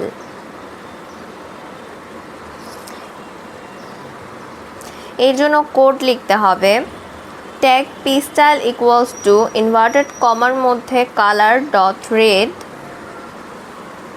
কন্টেন্ট হিসেবে আসবে দিস ইজ প্যারাগ্রাফ এবং ক্লোজিং ট্যাগ হিসেবে p ট্যাগ। HTML সিনট্যাক্স কতগুলো বিবিধ রীতি অনুসারে প্রোগ্রামিং ল্যাঙ্গুয়েজের সাহায্যে প্রোগ্রাম তৈরি করা হয়। এই রীতিকে বলা হয় ল্যাঙ্গুয়েজের ব্যাকরণ। এই রীতি ল্যাঙ্গুয়েজ ভেদে ভিন্ন ভিন্ন হতে পারে। কোনো সুনির্দিষ্ট ল্যাঙ্গুয়েজ দ্বারা যে রীতিতে কোনো প্রোগ্রামের স্টেটমেন্টগুলো রচিত হয় সে বিধিবদ্ধ রীতি উক্ত ল্যাঙ্গুয়েজের ক্ষেত্রে সিনট্যাক্স হিসেবে বিবেচিত হয়। যেমন ওয়েব পেজে বাংলাদেশ লেখাটি বোল্ড হওয়ার জন্য উক্ত লেখার আগে বি ট্যাগ ও লেখার পরে ক্লোজিং বি ট্যাগ ইউজ করতে হয়। ট্যাগ সহ উক্ত লেখাটিকে সিনট্যাক্স বলা হয়। HTML ডকুমেন্টের মৌলিক কাঠামো। Basic structure of HTML document tag এর সমন্বয়ে গঠিত যা ওয়েব পেজ প্রদর্শনকে নির্দিষ্ট করে। HTML ডকুমেন্ট বেশিরভাগই ট্যাগে শেষ হয় ক্লোজিং ট্যাগ দিয়ে। যেমন ওপেনিং ট্যাগ যদি টেবিল হয় তাহলে ক্লোজিং ট্যাগ হিসেবে /টেবিল আসবে। এখানে এই দুটি ট্যাগের মধ্যে পার্থক্য হলো এটি ফরওয়ার্ড স্ল্যাশ যা বোঝায় এটি একটি ক্লোজিং ট্যাগ। পেজের শুরু ট্যাগ। প্রত্যেক HTML ডকুমেন্ট অবশ্যই ফাইলের শুরুতে HTML ট্যাগ এবং ফাইলের শেষে ক্লোজ HTML ট্যাগ লিখতে হয়। অন্যান্য তথ্যগুলো এর ভেতরে থাকে। পেজের হেড, এখানে ওয়েব পেজ কিওয়ার্ড, পেজের বর্ণনা এবং পেজ টাইটেল স্থাপন করা হয়। কোন পেজ ব্রাউজারে প্রদর্শিত হওয়ার আগে হেড থেকে প্রয়োজনীয় অংশ পড়ে নেওয়া যায়। পেজ টাইটেল, হেডের ভেতরে পেজের টাইটেল লিখতে হয় যেটি ব্রাউজারের উইন্ডোর উপরে টাইটেল হিসেবে প্রদর্শিত হয়। পেজের বডি, পেজের কন্টেন্ট, টেক্সট, ইমেজ এবং লিঙ্ক ইত্যাদি অংশে থাকে। ব্রাউজার এ অংশে থাকা সব তথ্যাদি ব্যবহারকারীকে দেখায়। HTML ডকুমেন্ট তৈরি। 1. উইন্ডোজের ডেস্কটপে থাকা অবস্থায় স্টার্ট, তারপর প্রোগ্রাম, তারপর অ্যাক্সেসরিজ, তারপর নোটপ্যাড নির্দেশিত দিতে হবে। নোটপ্যাড উইন্ডোটি প্রদর্শিত হবে। নোটপ্যাড উইন্ডোতে HTML কোড লিখতে হবে। ফাইল সেভ নির্দেশ দিয়ে কোনো .html এক্সটেনশন সহ যেমন first.html টাইপ করে সেভ বাটনে ক্লিক করলে ডকুমেন্টটি সেভ করতে হবে। HTML ফাইলটি তৈরি হয়ে যাবে। স্টার্ট, দেন প্রোগ্রামস, দেন ইন্টারনেট এক্সপ্লোরার নির্দেশ দিলে পর্দায় ইন্টারনেট এক্সপ্লোরার উইন্ডোটি প্রদর্শিত হবে। ফাইল, দেন ওপেন ক্লিক নির্দেশ করলে অথবা CTRL+O কী দ্বয় চাপলে পর্দায় ওপেন ডায়ালগ বক্স আসবে। ব্রাউজে ক্লিক করে সেভ করা HTML ডকুমেন্টটির যেমন first.html নামের উপর ক্লিক করে ওপেন বাটন ক্লিক করে ওকে বাটনে ক্লিক করলে HTML এ করা ওয়েব পেজটি ওপেন হবে। HTML এর নির্দিষ্ট কিছু ট্যাগ সংকেত ব্যবহার করে তথ্যকে নির্দিষ্ট স্থানে রাখা হয়। একটি HTML পেজের শুরুতে এবং শেষে HTML এবং HTML স্টার্ট ট্যাগ এবং HTML ক্লোজ ট্যাগ এই কোড লিখতে হয়। অন্যান্য তথ্যগুলো এর ভেতরে থাকে। কোনো কোড শেষ করার জন্য ফরওয়ার্ড স্ল্যাশ ব্যবহার করা হয়।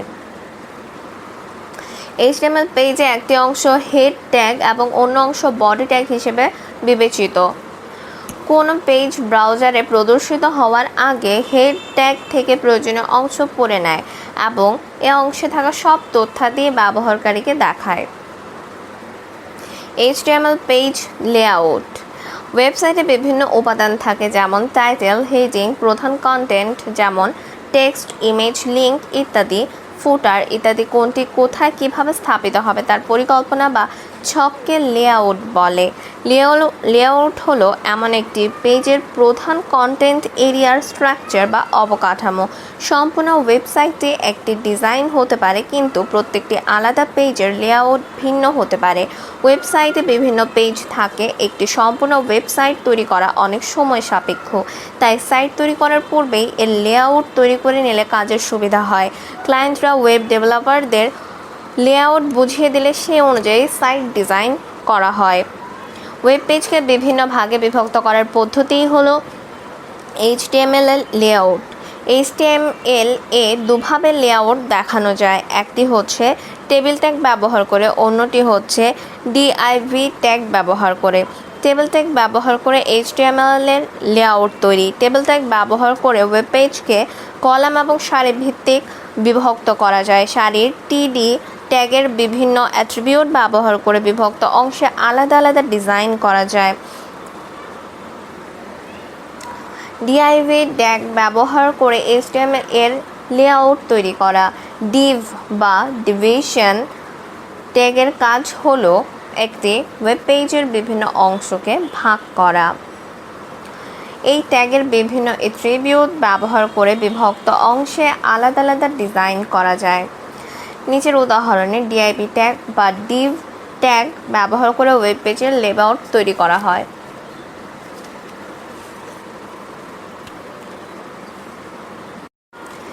HTML এ বিশেষ ক্যারেক্টার ব্যবহার। HTML এ অনেক ধরনের বিশেষ চিহ্ন বা শব্দ যেমন গ্রেটার দ্যান বা লেস দ্যান চিহ্ন বা কপিরাইট চিহ্ন সরাসরি ব্যবহার করা যায় না। এন্ড চিহ্নের পর এ ধরনের ক্যারেক্টারের এন্টিটি নাম বা এন্টিটি নাম্বার HTML এর কোডে লিখতে হয়। এর ফরম্যাট হলো এন্ড এন্টিটি নেম অথবা and hashtag entity number.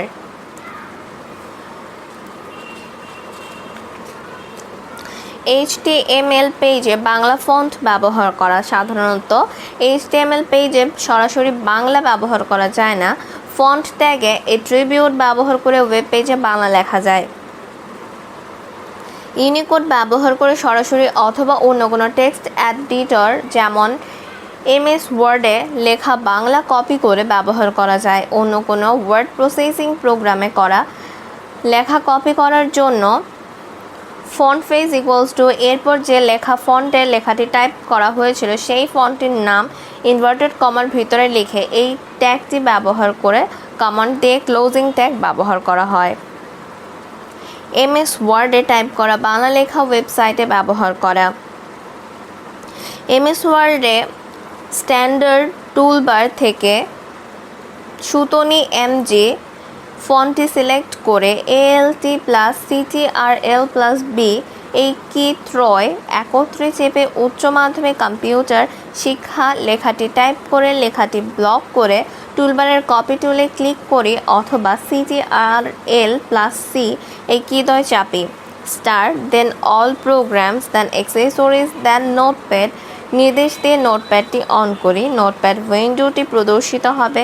Notepad উইন্ডোতে ফন্ট ফেস ইকুয়ালস টু এরপর যে ফন্টে লেখাটি টাইপ করা হয়েছিল সেই ফন্টের নাম ইনভার্টেড কমার ভিতরে লিখতে হবে, অতঃপর CTRL+V কীদ্বয় চেপে কপি করা লেখাটি পেস্ট করার নির্দেশ দিতে হবে। ইউনিকোডে সরাসরি HTML ডকুমেন্ট টাইপ করে বাংলা লেখা। ইউনিকোড ভিত্তিক সফটওয়্যার যেমন অভ্র বা বিজয়52 ব্যবহার করে ইউনিকোডে সরাসরি HTML ডকুমেন্ট টাইপ করে বাংলা লেখা যায়। যেমন বিজয়52 সফটওয়্যারটি ইনস্টল করা থাকলে বিজয়52 আইকনে ক্লিক করে প্রদর্শিত মেনু থেকে ইউনিকোড অপশনটি নির্বাচন করে টাইপ করলে বাংলায় টাইপ হবে। ফাইলটি সেভ করার জন্য ফাইল দেন সেভ অ্যাজ নির্দেশ দিয়ে সেভ অ্যাজ ডায়লগ বক্সের নিচে এনকোডিং এর ড্রপ ডাউন বাটনে ক্লিক করে ইউনিকোড নির্বাচন করে সেভ বাটনে ক্লিক করতে হবে। HTML হেডিং যুক্ত করা। হেডিং বা শিরোনাম লেখার জন্য হেডার ট্যাগ ব্যবহার করতে হয়। HTML ফাইলে হেডিংগুলো H1 থেকে H6 পর্যন্ত ট্যাগ দ্বারা নির্ধারণ করা হয়। হেডিং ট্যাগের অ্যালাইন অ্যাট্রিবিউট এর সাথে লেফট, রাইট, সেন্টার বা জাস্টিফাই ব্যবহার করে হেডিংকে ডান, বাম, সেন্টার বা জাস্টিফাই করা যায়। H1 দ্বারা সবচেয়ে বড় এবং H6 দ্বারা সবচেয়ে ছোট হেডিং বোঝায়। ওয়েব ব্রাউজারে ওপেন করলে ফলাফল দেখা যায়। লক্ষ্য করলে দেখা যাবে এক এক ট্যাগের মধ্যে থাকা হেডিংগুলো এক এক সাইজ প্রদর্শিত হয়। বাই ডিফল্ট হেডিংগুলো ধারাবাহিকভাবে বড় থেকে ছোট আকারে প্রদর্শিত হবে। ইচ্ছে করলে বিভিন্ন ট্যাগ ব্যবহার করে ছোট কিংবা বড় আকারে প্রদর্শন করানো যাবে। প্রথম হেডিং এবং দ্বিতীয় হেডিংয়ের মাঝের দিস ইজ নর্মাল টেক্সট লেখাটি নর্মাল দেখায়। প্যারাগ্রাফ ট্যাগের ব্যবহার। ডকুমেন্টে এক বা একাধিক প্যারাগ্রাফ থাকতে পারে। পি ট্যাগ ব্যবহার করে বা এই প্যারাগ্রাফ ট্যাগ ব্যবহার করে HTML এ প্যারাগ্রাফ তৈরি করা হয়।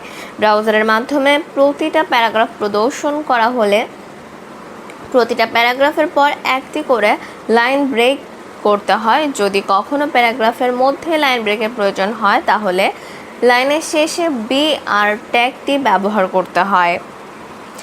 HTML লাইন ব্রেক এর ব্যবহার। নতুন প্যারাগ্রাফ শুরু না করে লাইনের মাঝখানে কোনো অংশকে ভেঙে বা নতুন লাইন তৈরি করতে BR ট্যাগটি ব্যবহার করা হয়। BR এলিমেন্ট একটি এমটি HTML এলিমেন্ট যার কোনো এন্ড ট্যাগ নেই। HTML এ টেক্সট ফরম্যাটিং। লেখা বা টেক্সটকে সঠিক আকৃতি বা রূপ প্রদান করে, দৃষ্টিনন্দন করে, উপস্থাপন করে একটি ওয়েব পেজকে ফুটিয়ে তোলা চেষ্টাকে ফরম্যাটিং বলা হয়। HTML এর পেজের টেক্সটের সাথে বিভিন্ন ট্যাগ ব্যবহার করে টেক্সটকে বিভিন্নভাবে ফরম্যাটিং করা যায়। ওয়েব ব্রাউজার উপাত্ত বা টেক্সটকে সুন্দর ও দৃষ্টিনন্দনভাবে উপস্থাপনের জন্য টেক্সট ফরম্যাটিং ট্যাগ ব্যবহার করা হয়। Text formatting tag. B tag টেক্সটকে বোল্ড করতে ব্যবহৃত হয়। ইউ ট্যাগ টেক্সটকে আন্ডারলাইন করতে ব্যবহৃত হয়। বিগ ট্যাগটি বড় করে দেখাতে ব্যবহৃত হয়। কে এমফাসাইজড টেক্সট হিসেবে ব্যবহৃত হয়। আই ট্যাগটিকে টেক্সটকে ইটালিক করতে ব্যবহৃত হয়। স্মল ট্যাগটি টেক্সটকে ছোট করতে ব্যবহৃত হয়। স্ট্রং ট্যাগটি টেক্সটকে স্ট্রং দেখাতে ব্যবহৃত হয়। সাব ট্যাগটি সাবস্ক্রিপ্ট টেক্সট দেখাতে ব্যবহৃত হয়।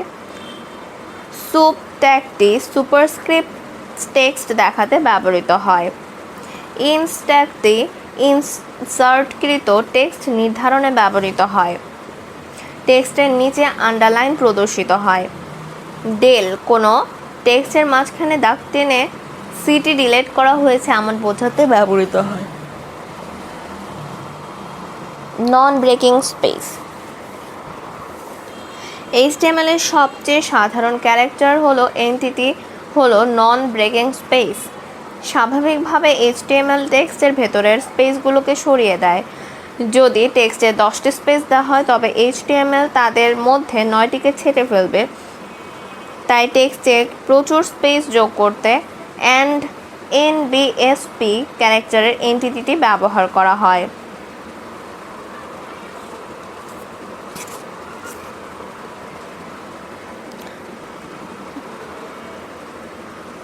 HTML এ মন্তব্য লেখা বা কমেন্টস লেখা। HTML এর কোডের মধ্যে কিছু বোঝানোর উদ্দেশ্যে কমেন্টস বা মন্তব্য লেখা হয় যা ব্রাউজার প্রদর্শন করে না। এক লাইনের কমেন্টের জন্য শুরুতে ডাবল স্ল্যাশ ব্যবহার করা হয়, কিন্তু শেষে কোনো চিহ্ন ব্যবহার করা হয় না। একাধিক লাইনে কমেন্টের শুরুতে স্ল্যাশ স্টার এবং শেষে স্টার স্ল্যাশ ব্যবহার করা হয়। HTML head element. হেড ট্যাগটি সব হেড এলিমেন্ট যেমন title, style, base, link, script ইত্যাদির ধারক হিসেবে কাজ করে। হেড ট্যাগটির ভেতরে title, meta, link, base, script ইত্যাদি ট্যাগসমূহ ব্যবহার করা হয়। টাইটেল ট্যাগের ব্যবহার। HTML ডকুমেন্টে টাইটেল ট্যাগ ব্যবহার করে টাইটেল দেওয়া হয়। টাইটেল হিসেবে দেওয়া লেখাটি ডকুমেন্টের ভেতরে প্রকাশিত না হয়ে ওয়েব পেজ উইন্ডোটির শিরোনাম হিসেবে দেখায়। পেজের কন্টেন্টের সাথে মিল রেখে টাইটেল নির্ধারণ করা উচিত। টাইটেল খুব বড় হওয়া উচিত নয়। এক্ষেত্রে ব্রাউজার সম্পূর্ণ টাইটেলটি প্রদর্শিত করতে পারে না। টাইটেল ট্যাগের ক্ষেত্রে দুটি বিষয় লক্ষ্য রাখতে হবে। 1. টাইটেল ট্যাগের শব্দ সংখ্যা 20 থেকে 40 অক্ষরের মধ্যে থাকা ভালো। 2. টাইটেল ট্যাগের মধ্যে অন্য কোনো ট্যাগ ব্যবহার করা যাবে না। বেস ট্যাগের ব্যবহার। বেস ট্যাগটি ব্যবহার করে একটি পেজের সমস্ত লিঙ্কগুলোর জন্য একটি বেস বা ভিত্তি URL নির্ধারণ করা যায়। এটি ওয়েব পেজের মধ্যে সর্বোচ্চ একটি বেস এলিমেন্ট ব্যবহার করা যায় এবং তা অবশ্যই ডকুমেন্টের হেড ট্যাগ এলিমেন্টের মধ্যে লিখতে হয়। লিঙ্ক ট্যাগের ব্যবহার। লিঙ্ক ট্যাগটি ডকুমেন্ট এবং এক্সটার্নাল রিসোর্স এর মধ্যে লিঙ্ক সম্পর্ক স্থাপন করে।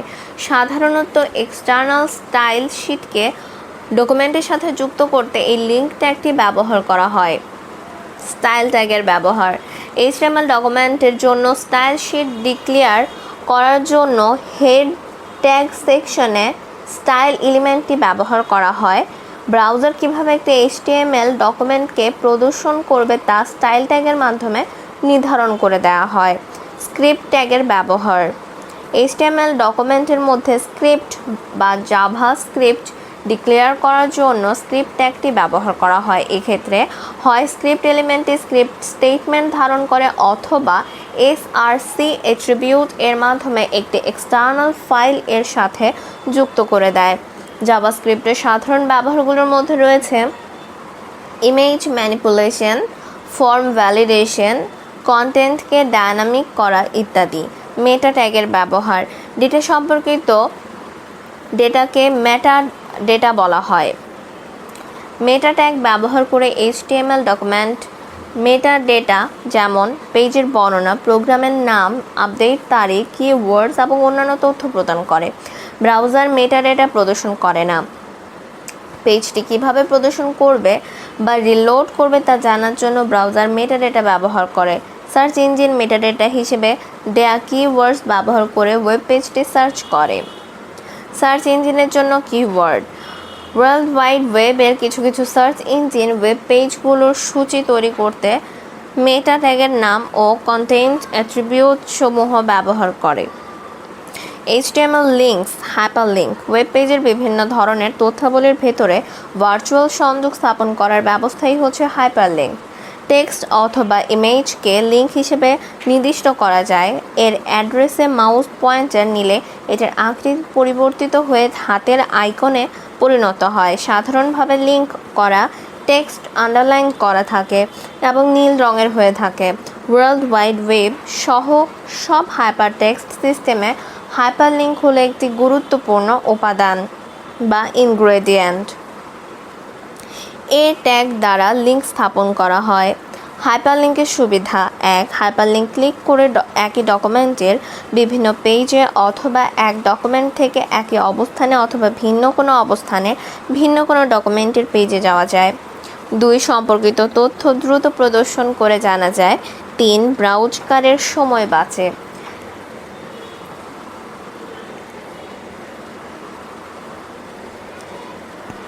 href বা রেফ অ্যাট্রিবিউট। এই অ্যাট্রিবিউটটি লিঙ্কের ঠিকানা নির্ধারণ করে। URL অংশে সম্পূর্ণ অ্যাড্রেসটি লিখতে হয়। HTML ফাইলের লিঙ্কসমূহ এ ট্যাগ দ্বারা নির্ধারণ করা থাকে। এ দিয়ে শুরু এবং শেষ করতে হয় /a দিয়ে। এই ট্যাগের মধ্যে টেক্সট বসাতে হয়।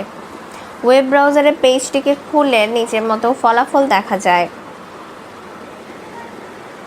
ওয়েব পেজের কোথাও কোনো লিঙ্ক বসাতে হলে নিয়ম মতো তা করতে হয়। লিঙ্কের ঠিকানাটি এ ট্যাগ এর মধ্যেই href ইনভার্টেড কমার ভিতরে লিখে কোটেশন চিহ্নের ভেতরে বসিয়ে দিতে হয়। তারপর যথানিয়মে এই ট্যাগটি ক্লোজ করার জন্য /a ট্যাগটি ব্যবহার করা হয়। হাইপারলিঙ্কের প্রকারভেদ। হাইপারলিঙ্ক দুইভাবে করা হয়, যথা 1 internal hyperlink, 2 external hyperlink. Internal hyperlink একই সার্ভারে অবস্থিত একটি ওয়েবসাইটের এক পেজের সাথে অন্য পেজের লিঙ্ক তৈরি করাকে ইন্টারনাল হাইপারলিঙ্ক বলে। ইন্টারনাল লিঙ্কের মাধ্যমে কোনো শব্দগুচ্ছ একই পেজের অন্য কোনো অংশ বা অন্য কোনো পেজের নির্দিষ্ট অংশের সাথে সংযুক্ত করা হয়।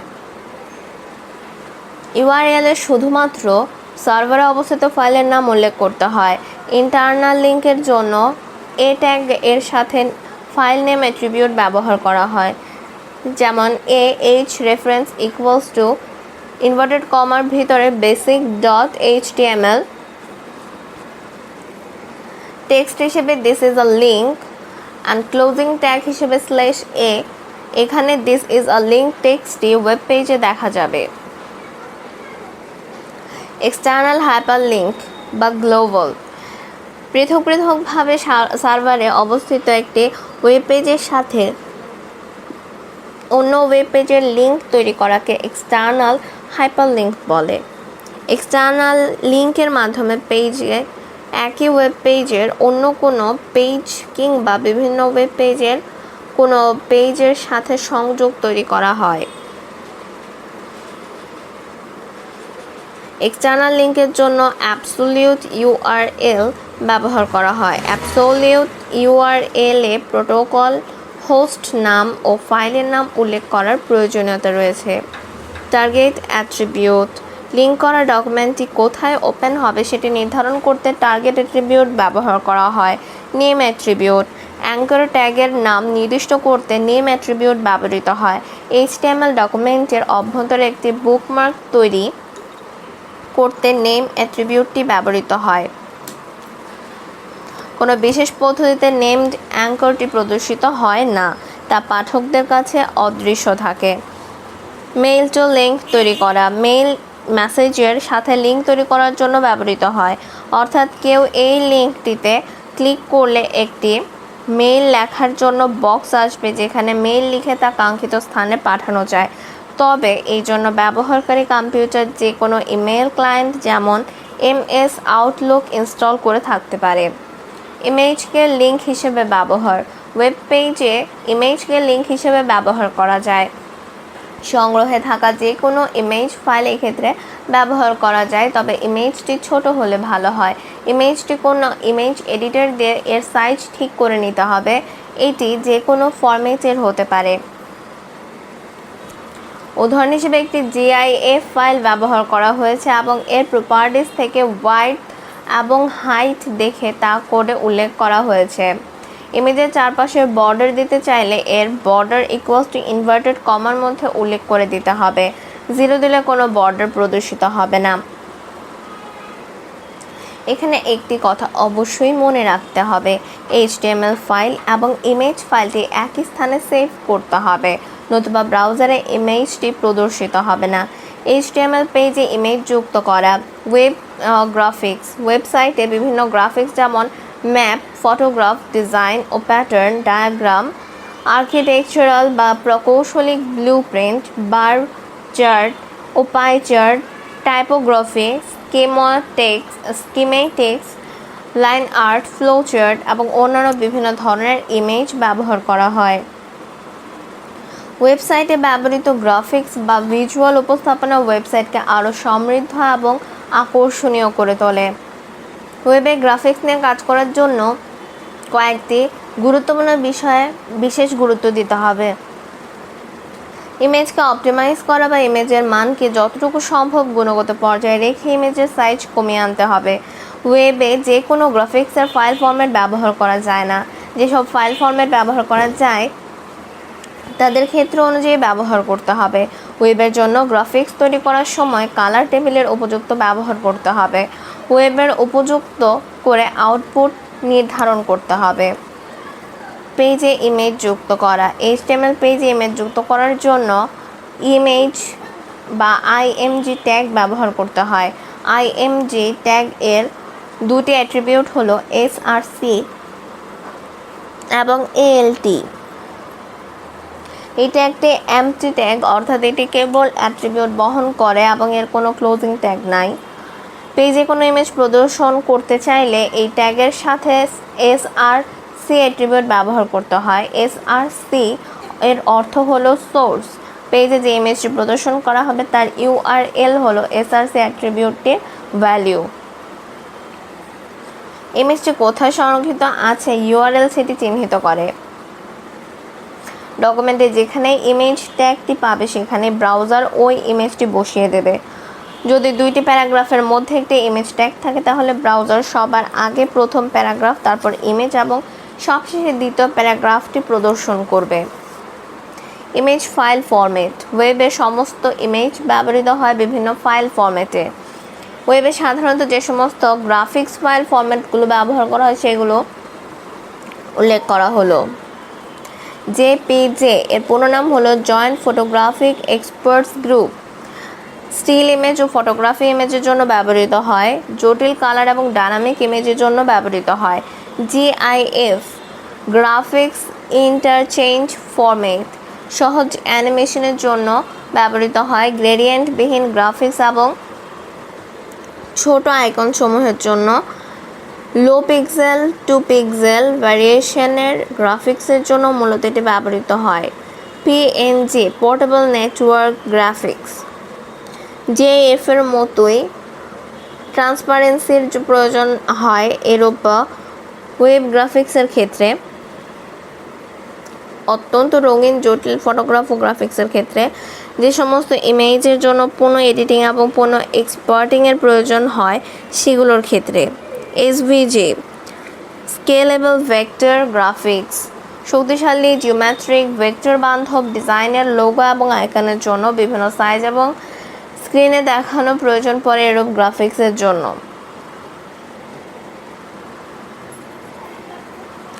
ওয়েবপি গুগলের তৈরি নতুন এবং আধুনিক একটি ইমেজ ফরম্যাট যেটি ওয়েবে একই সাথে লসি এবং লসলেস কম্প্রেশন কৌশল হিসেবে প্রয়োগ করে। এটি ব্যবহার করে ওয়েবমাস্টার এবং ওয়েব ডেভেলপারগণ ক্ষুদ্রতর সমৃদ্ধ ইমেজ সমূহ তৈরি করতে পারেন যেগুলোকে ওয়েবকে দ্রুততর করে। ওয়েব পেজগুলো ট্রান্সপারেন্সি বা আলফা চ্যানেল সমর্থন করে।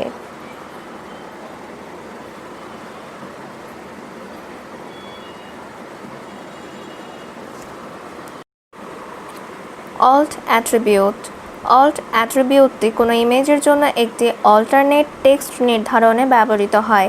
অল্ট অ্যাট্রিবিউটের ভ্যালু হলো একটি অথর ডিফাইন্ড টেক্সট। ব্রাউজার যদি কোনো কারণে ইমেজসমূহ লোড করতে ব্যর্থ হয় তবে অল্ট অ্যাট্রিবিউটটি পাঠক কী মিস করছেন সেটি তাকে বলে দেয়। এরপর ব্রাউজারটি ইমেজের পরিবর্তে অল্টারনেট টেক্সট প্রদর্শন করবে। HTML ফাইলে বেশি ইমেজ থাকলে পেজটি লোড হতে প্রচুর সময় নিতে পারে, তাই পেজে কম ইমেজ ব্যবহার করা উত্তম। ইমেজের সাইজ নির্ধারণ করা। পেজে ইমেজ যুক্ত করার সময় সোর্স অ্যাট্রিবিউটটির সাথে ইমেজের উচ্চতা বা হাইট এবং প্রশস্ততা বা উইডথ কত পিক্সেল হবে সেটি নির্ধারণ করে দেওয়া সম্ভব। ব্যাকগ্রাউন্ডে ইমেজ যুক্ত করা। HTML এ বডি ট্যাগের ভিতরে ব্যাকগ্রাউন্ড অ্যাট্রিবিউট ব্যবহার করে ওয়েব পেজের ব্যাকগ্রাউন্ডে কোনো ইমেজ যুক্ত করা যায়। এক্ষেত্রে ইমেজটি ওয়েব পেজের সমান অথবা বড় হতে হবে। ছোট হলে একই ইমেজ বারবার প্রদর্শিত হবে। আনুভূমিক রেখা ট্যাগের ব্যবহার। HR tag. ওয়েব পেজে আনুভূমিক রেখা তৈরি করার জন্য HR ট্যাগটি ব্যবহার করা হয়। এটি একটি এমটি ট্যাগ। এই ট্যাগের কোনো ক্লোজিং ট্যাগ নেই। অ্যাট্রিবিউট ব্যবহার করে ট্যাগের বিভিন্ন কার্যকারিতা নির্ধারণ করা যায়। যেমন অ্যাট্রিবিউট যদি অ্যালাইন হয় তাহলে তা লেফট, রাইট বা সেন্টার হতে পারে। কালার অ্যাট্রিবিউটে বিভিন্ন রং নির্ধারণ করা যায়। অ্যাট্রিবিউট হিসেবে সাইজ ব্যবহার করলে আকৃতি নির্ধারণ করা যায়। উইডথ ব্যবহার করে প্রশস্ততা নির্ধারণ করা যায়। মার্কুই ট্যাগের ব্যবহার। ওয়েব পেজে মার্কুই ট্যাগ ব্যবহার করে লেখা বা ছবিকে অ্যানিমেটেড বা চলন্ত করা যায়। মার্কুই ট্যাগের সাথে বিভিন্ন অ্যাট্রিবিউট ব্যবহার করে মার্কুইকে বিভিন্ন রূপদান করা যায়।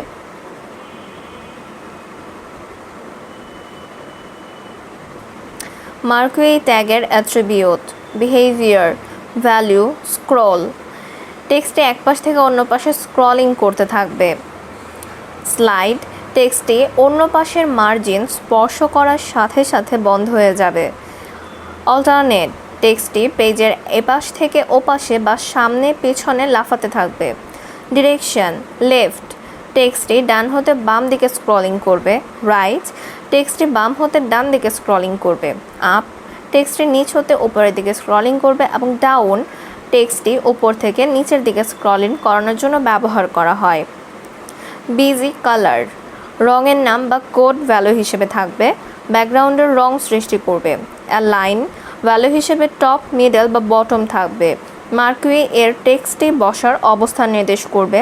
হাইট, পিক্সেল মান থাকবে। মার্কুইয়ের উচ্চতা মান পিক্সেল অথবা পার্সেন্টেজ দ্বারা নির্ধারণ করা হয়। উইডথ, পিক্সেলের মান থাকবে। মার্কুইয়ের প্রশস্ততার মান পিক্সেল অথবা পার্সেন্টেজ দ্বারা নির্ধারণ করা হয়। লুপ, যে কোনো সংখ্যা ভ্যালু হিসেবে থাকবে। মার্কুইয়ের টেক্সটটি কতবার আবর্তন করবে তা লুপ দ্বারা নির্ধারণ করা হয়। স্ক্রল ডিলে, যে কোনো সংখ্যা ভ্যালু হিসেবে বসবে। কত মিলিসেকেন্ড সময়ে আবর্তন করবে তা নির্ধারণ করা। স্ক্রল অ্যামাউন্ট, যে কোনো সংখ্যা হিসেবে ভ্যালু আসবে। কত গতিতে স্ক্রল করবে তা পিক্সেল মান দ্বারা নির্ধারণ করা হয়। On mouse saver, they stop or start, মার্কুইয়ের টেক্সটের উপর মাউস রাখলে স্ক্রল বন্ধ বা শুরু হবে। On click, this dot stop or start, মার্কুইয়ের টেক্সটের উপর মাউস ক্লিক করলে স্ক্রল বন্ধ বা শুরু হবে।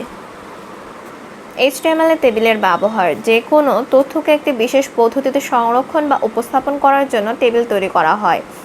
সারি বা রো এবং স্তম্ভ বা কলামের সমন্বয়ে টেবিল সৃষ্টি হয়ে থাকে। HTML পেজে টেবিল ট্যাগ ব্যবহার করে টেবিল নির্ধারণ করা হয়।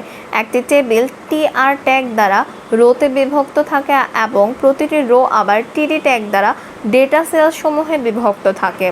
TD এর মানে হলো টেবিল ডেটা বা একটি ডেটা সেলের কন্টেন্ট।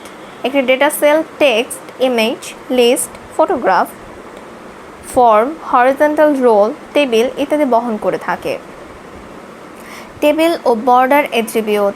টেবিলের বর্ডার অ্যাট্রিবিউট নির্ধারণ না করে দিলে টেবিলটি কোনো বর্ডার ছাড়াই ব্রাউজারে প্রদর্শিত হবে। বর্ডার সহ টেবিল প্রদর্শনের জন্য অবশ্যই বর্ডার অ্যাট্রিবিউট ব্যবহার করতে হবে। টেবিলের মধ্যে হেডিং দেয়া। টেবিলের মধ্যে হেডিং দেবার জন্য TH ট্যাগটি ব্যবহার করতে হয়। টেবিল ট্যাগ সমূহ। টেবিল ট্যাগ একটি টেবিলকে নির্ধারণ করে। TH ট্যাগ টেবিল হেডার বা সারির শিরোনাম নির্ধারণ করে। TR ট্যাগ টেবিল রো নির্ধারণ করে। TD ট্যাগ টেবিলের সেল নির্ধারণ করে। ক্যাপশন ট্যাগ টেবিলের ক্যাপশন বা পরিচিতিমূলক বর্ণনা নির্ধারণ করে। কল গ্রুপ ট্যাগ টেবিলের কলাম গ্রুপসমূহকে নির্ধারণ করে। কল ট্যাগ টেবিলের মধ্যে থাকা এক বা একাধিক কলামের জন্য অ্যাট্রিবিউট ভ্যালু নির্ধারণ করে। টি হেড টেবিলের হেড নির্ধারণ করে। টি বডি টেবিলের বডি নির্ধারণ করে। টি ফুট ট্যাগ টেবিলের ফুট নির্ধারণ করে। হেডিং সহ টেবিল তৈরি। টেবিলে হেডার সহ প্রদর্শন করার জন্য TH ট্যাগ ব্যবহার করা হয়। ফাঁকা সারির টেবিল তৈরি করা। টেবিলের সেলে কোনো তথ্য না দিয়ে বা কোনো ডেটা না লিখে /BR ট্যাগটি লিখলে সেলটি ফাঁকা থাকবে। টেবিল ট্যাগের অ্যাট্রিবিউট। টেবিলে ব্যবহৃত তথ্যকে বিভিন্নভাবে উপস্থাপন করার জন্য টেবিল ট্যাগের সাথে বিভিন্ন অ্যাট্রিবিউট ব্যবহার করা যায়, যেমন বর্ডার। টেবিল বর্ডার তৈরির জন্য এই অ্যাট্রিবিউটটি ব্যবহার করা হয়। ডিফল্ট সাইজ হিসেবে 1 থাকে। ব্যবহারকারী তার ইচ্ছে মতো সাইজ পরিবর্তন করতে পারে।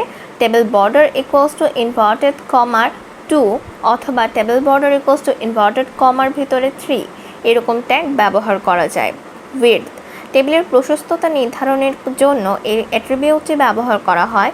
উইডথ অ্যাট্রিবিউট এর মান শতকরা অথবা পিক্সেলের সাহায্যে প্রকাশ করা হয়, যেমন table width equals to inverted কমার মধ্যে 75% বা table width equals to inverted কমার মধ্যে 200। Table width equals to inverted কমার মধ্যে 75 পিক্সেল ইত্যাদি। উইডথ 75% বলতে টেবিলের প্রশস্ততা ব্রাউজারের 75% বোঝায়। অ্যালাইন ব্রাউজার উইন্ডোতে টেবিলের অ্যালাইনমেন্ট নির্ধারণ করার জন্য এই অ্যাট্রিবিউটটি ব্যবহার করা হয়, যেমন table align equals to inverted কমার ভিতরে রাইট বা table align equals to inverted কমার মধ্যে লেফট। সেল স্পেসিং সেলের মধ্যে ফাঁকা স্থান নির্ধারণ করার জন্য এই অ্যাট্রিবিউটটি ব্যবহার করা হয়। সেল প্যাডিং টেবিলের সেল এবং সেলের কন্টেন্ট এর মধ্যে ফাঁকা স্থান নির্ধারণের জন্য এই অ্যাট্রিবিউট ব্যবহার করা হয়। বিজি কালার টেবিলের ব্যাকগ্রাউন্ড কালার পরিবর্তন করার জন্য এই অ্যাট্রিবিউট ব্যবহার করা হয়। অ্যালাইন অ্যাট্রিবিউটের ব্যবহার স্বাভাবিকভাবে টেবিল ওয়েব পেজের বাম দিকে থাকে। ব্রাউজার উইন্ডোতে টেবিলের অ্যালাইনমেন্ট অর্থাৎ টেবিলের অবস্থান বামে, ডানে বা কেন্দ্রের কোথায় হবে তা নির্ধারণ করার জন্য table align equals to inverted কমার মধ্যে রাইট বা table column equals to inverted কমার ভিতরে লেফট বা table align equals to inverted কমার ভিতরে সেন্টার এরকম অ্যাট্রিবিউট ব্যবহার করা হয়ে থাকে।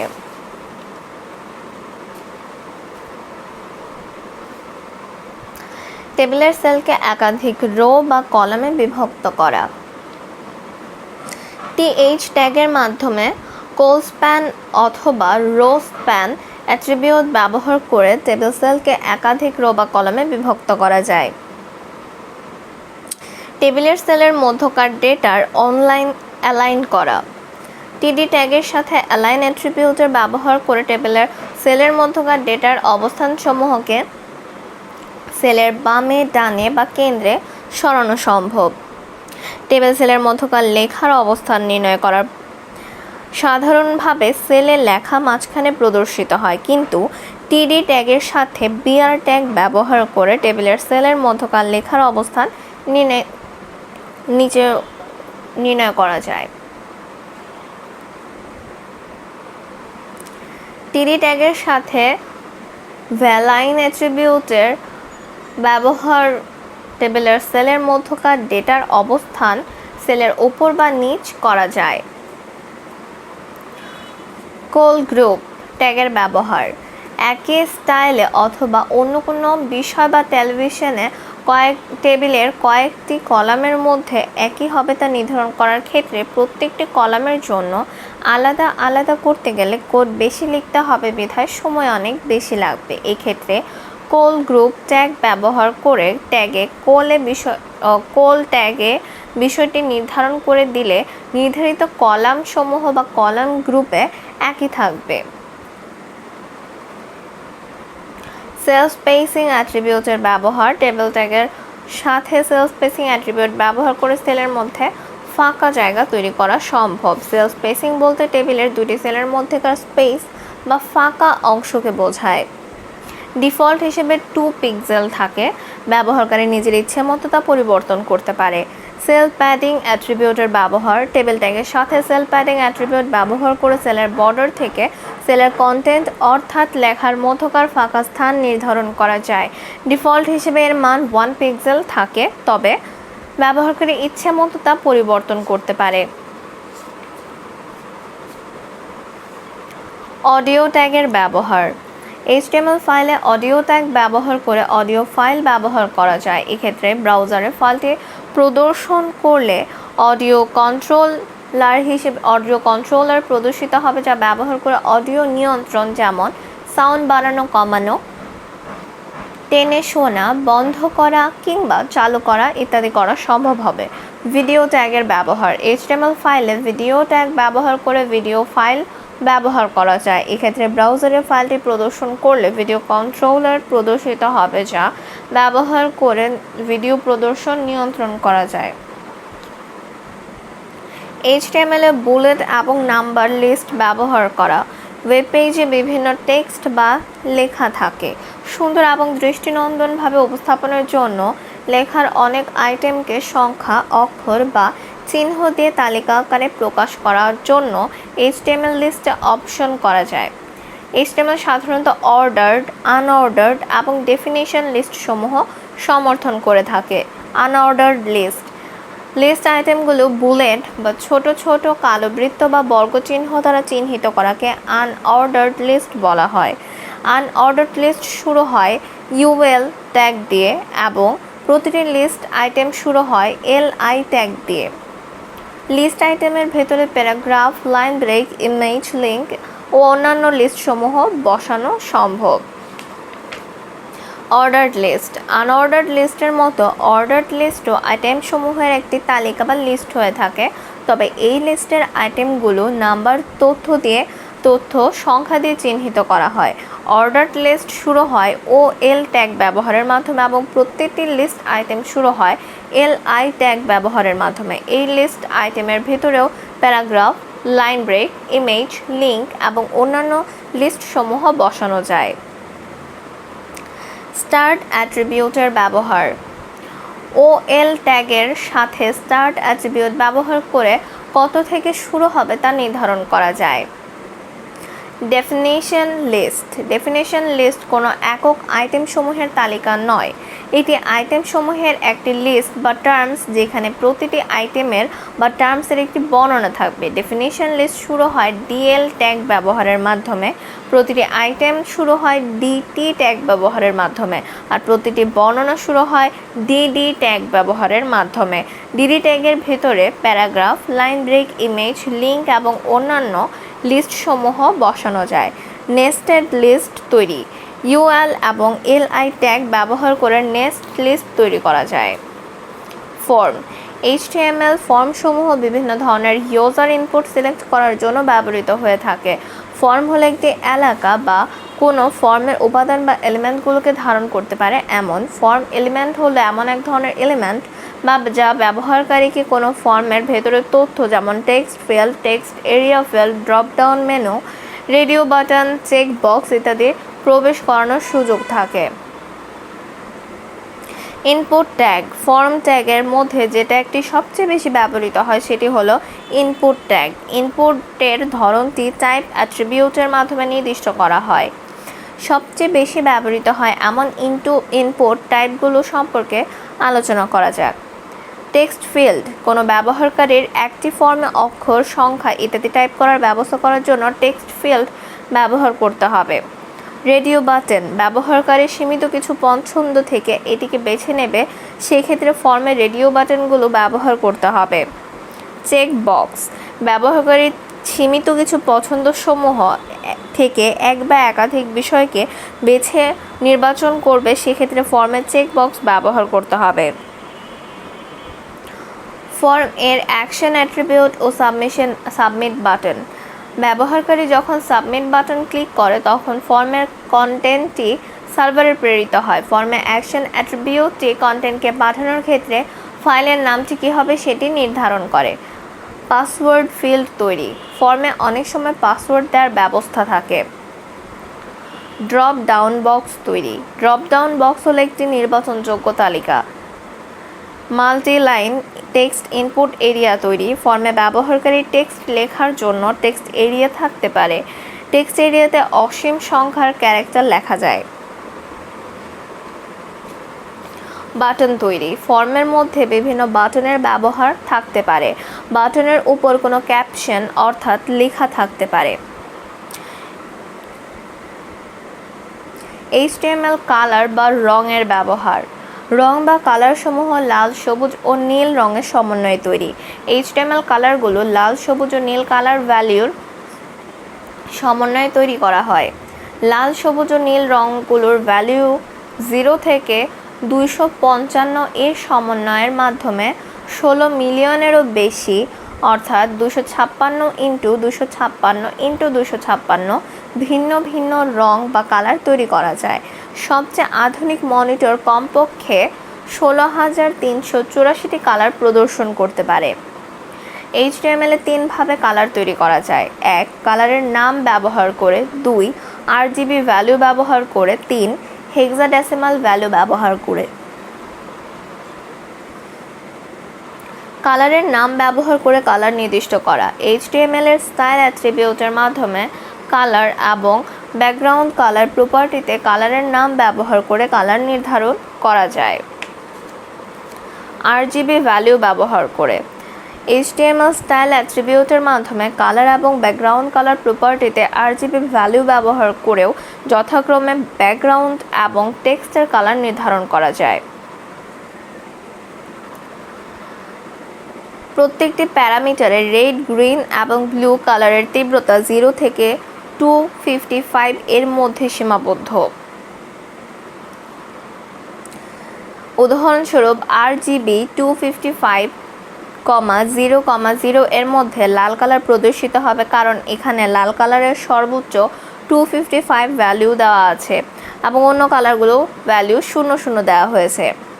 অনুরূপভাবে RGB 0255,0 এর মাধ্যমে সবুজ কালার প্রদর্শিত হবে, কারণ এখানে সবুজ বা গ্রিন কালারের সর্বোচ্চ 255 ভ্যালু দেওয়া হয়েছে এবং অন্য কালারগুলোর ভ্যালু দেওয়া হয়েছে 0। হেক্স ভ্যালু ব্যবহার করে কালার নির্দিষ্ট করা। হেক্সাডেসিমাল ভ্যালুর মাধ্যমেও HTML এর কালার নির্ধারণ করা যায়। হেক্স ভ্যালুগুলো 3টি ডাবল ডিজিট সংখ্যা দ্বারা শুরু হয় হ্যাশ চিহ্ন ব্যবহারের মাধ্যমে, যেমন #RRGGBB। এখানে RR হলো লাল বা রেড, GG হলো সবুজ বা গ্রিন এবং BB হলো ব্লু বা নীল। হেক্সাডেসিমাল ভ্যালুর সর্বনিম্ন মান হলো 00 এবং সর্বোচ্চ মান হলো FF। FF0000 এর মাধ্যমে লাল কালার প্রদর্শিত হবে, কারণ এখানে লাল এর ভ্যালুটি সর্বোচ্চ FF দেওয়া হয়েছে এবং অন্যান্য কালারের জন্য সর্বনিম্ন ভ্যালু 0 দেওয়া হয়েছে।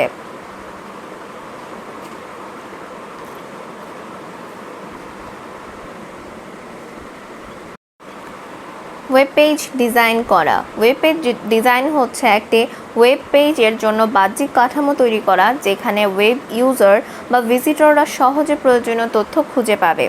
ওয়েব ডিজাইন হলো একটি নির্দিষ্ট বিষয় নির্ধারণ, গ্রাফিক্স ডিজাইন এবং ওয়েব পেজ প্রদর্শন ও এই তিনটির বিষয়ের সম্মিলিত রূপ। কার্যকর ওয়েব ডিজাইনিং হলো ওয়েবসাইটের দর্শনযোগ্যতা, কর্মদক্ষতা, নিরাপত্তা সঠিকভাবে করা এবং সাধারণ ব্যবহারকারী সাইট বা ওয়েব পেজ থেকে উপকৃত হতে পারে। ওয়েবসাইট ডিজাইন একটি সৃষ্টিশীল কাজ। ওয়েবসাইটে বিভিন্ন ধরনের গ্রাফিক্স, স্থির ছবি, text, animation, audio, video, database ইত্যাদি উপাদান রেখে সুন্দর সুন্দর ওয়েবসাইট তৈরি করা যায়। ওয়েবসাইট ডিজাইনের পর্যায়গুলো হলো graphics design, web template slicing, coding and database handling, text, image, animation, audio, video, testing ও ডিবাগিং, নিরাপত্তা। Graphics design. ওয়েবসাইট ডিজাইনের খুবই গুরুত্বপূর্ণ একটি ধাপ হলো গ্রাফিক্স ডিজাইন। একটি সাইটের লেআউট কেমন হবে তার জন্য পুরো ডিজাইনটি সাধারণত গ্রাফিক্স ডিজাইনের মাধ্যমে করা হয়ে থাকে। এই ধরনের লেআউট সাধারণত ওয়েব টেমপ্লেট নামে পরিচিত। গ্রাফিক্স ডিজাইনের ক্ষেত্রে বহুল ব্যবহৃত গ্রাফিক্স সফটওয়্যার হলো অ্যাডোবি ফটোশপ। এর মাধ্যমে আকর্ষণীয় সব ডিজাইন তৈরি করা যায়। ওয়েব টেমপ্লেট ডিজাইনের কোনো ক্ষেত্রে অ্যাডোবি ইলাস্ট্রেটর প্রোগ্রামটিও ব্যবহৃত হয়। Web template slicing. Web template তৈরি করতে গেলে এটি নিয়ে কাজ করার জন্য ওয়েব ডিজাইনারগণ সাধারণত টেমপ্লেটটিকে স্লাইসিং করে থাকেন। স্লাইসিং বলতে বোঝায় কোনো একটি পেজকে কেটে টুকরো টুকরো করে নেওয়া। প্রথমত টেমপ্লেট তৈরি করে ফেললেই যে সেটি কোডিং করার উপযোগী তা নয়। ওয়েবসাইটে ব্যানার, বাটনসমূহ, অ্যানিমেশন, টেক্সট, ছবি, ফুটার ইত্যাদি বিভিন্নভাবে সজ্জিত থাকে। এইসব অংশকে প্রয়োজন অনুযায়ী আলাদা আলাদা করা দরকার, ফলে কোডিংয়ের সময় আলাদা অংশগুলোতে কাজ করা সম্ভব হয়। ফটোশপের মাধ্যমে সরাসরি স্লাইসিং করা যায়। স্লাইসিং করার পর এটিকে সেভ ফর ওয়েব অ্যান্ড ডিভাইসের আওতায় সেভ করা হয়। এই সময় সেভ অ্যাজ টাইপ হতে HTML অ্যান্ড ইমেজেস নির্বাচন করতে হয়, ফলে পরবর্তীতে এটি নিয়ে কোডিংয়ের কাজ করা সম্ভব হয়। কোডিং এবং ডেটাবেজ হ্যান্ডলিং।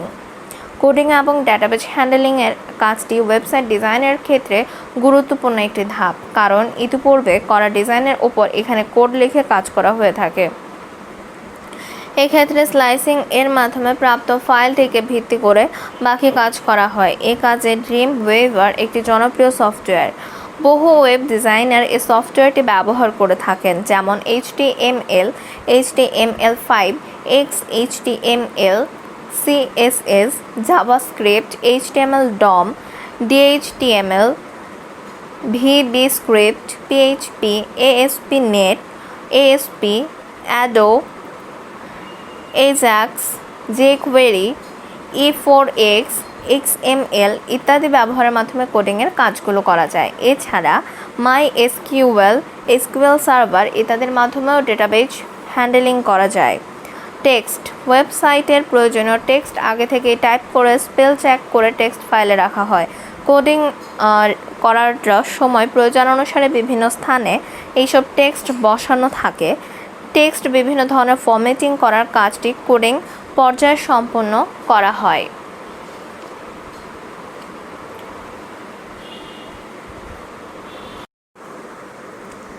ইমেজ। ওয়েবসাইটে ইমেজ বা ছবি ব্যবহারের ক্ষেত্রে খানিকটা কৌশলী হতে হয়। কোডিংয়ের সময় ইমেজ বা ছবিকে স্থাপনের জন্য প্রয়োজন হলে ফটোশপ সেগুলো তৈরি বা এডিটিং করে মাপমতো তৈরি করে নেওয়া হয়। ফটোশপে ইমেজ সেভ করার সময় এগুলোর সাইজ যেন ছোট থাকে, সেজন্য সবসময় save for web and device এর আওতায় প্রয়োজনীয় ফরম্যাটে সেভ করতে হবে। অ্যানিমেশন তৈরির জন্য সবচেয়ে ব্যবহৃত হয় অ্যাডোবি ফ্ল্যাশ প্রোগ্রামটি। এছাড়া আরও কিছু টুল পাওয়া যায় যেগুলোর মাধ্যমে ফ্ল্যাশের বিভিন্ন অবজেক্ট তৈরি করা হয়ে থাকে। এগুলোর মধ্যে আছে সুইচ ম্যাক্স, কুল বাটন, অটো ফ্ল্যাশ, আমারা ফ্ল্যাশ, ফ্ল্যাক্স প্রভৃতি। তবে এগুলো প্রয়োজন অনুযায়ী ব্যবহার করা হয়।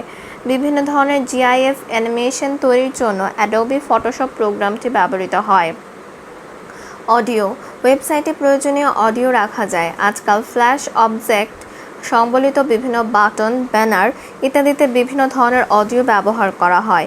এক্ষেত্রে অ্যাডোবি ফ্ল্যাশে করা অ্যানিমেশনগুলোতে ব্যবহৃত সাউন্ডগুলো এক্সপোর্টের সময় এদের সাইজ কমিয়ে নেওয়া হয়। একেবারে র সাউন্ড এডিটিং এর জন্য ভালো একটি টুল হলো সাউন্ড ফোর্স। এর মাধ্যমে প্রয়োজন অনুযায়ী বিভিন্ন ফরম্যাটে সাউন্ডকে সেভ করে অ্যানিমেশন ব্যবহার করা যায়। ভিডিও এডিটিংয়ের জন্য অ্যাডোবি প্রিমিয়ার সবচেয়ে উপযোগী সফটওয়্যার। বিভিন্ন ধরনের টুল যেমন magic video converter, any video converter ইত্যাদির মাধ্যমে মূল ভিডিওকে প্রয়োজন অনুযায়ী কনভার্ট করে নেওয়া যায়। ভিন্ন একটি উপায় ব্যবহারকারী তার ওয়েবসাইটে বিভিন্ন অন্তর্ভুক্ত করতে পারে। এই জন্য মূল ভিডিও ফাইলটিকে www.youtube.com, www.dailymotion.com বা https://vimeo.com/ ইত্যাদি সাইটে আপলোড করে নিতে হবে। আপলোড হবার পর সেখানে প্রাপ্ত ভিডিও এমবেড করার কোডটুকু কপি করে নিয়ে ব্যবহারকারীর সাইটে স্থাপন করে দিলেই উক্ত ভিডিও ওই সাইটে প্রদর্শিত হবে। এই ক্ষেত্রে ব্যবহারকারীর স্পেস নিয়ে ভাবতে হয় না, সাইটও লোডও হয় দ্রুত। টেস্টিং এবং ডিবাগিং। এটি হলো ওয়েবসাইট ডিজাইনের শেষ ধাপ। সাইট তৈরির পর সেটি বারংবার টেস্ট করা প্রয়োজন। কোডে ভুল পেলে সেগুলো ডিবাগিং বা ঠিক করতে হবে। ভিন্ন ভিন্ন অপারেটিং সিস্টেম, ব্রাউজারে এগুলো চেক করে নেওয়া প্রয়োজন। সর্বোপরি সাইটটি যেন ব্রাউজার কম্প্যাটিবল হয় সেদিকে বিশেষ দৃষ্টি দেওয়া প্রয়োজন। নিরাপত্তা বা সিকিউরিটি। ওয়েবসাইট তথা ওয়েব পেজের নিরাপত্তা একটি গুরুত্বপূর্ণ বিষয়।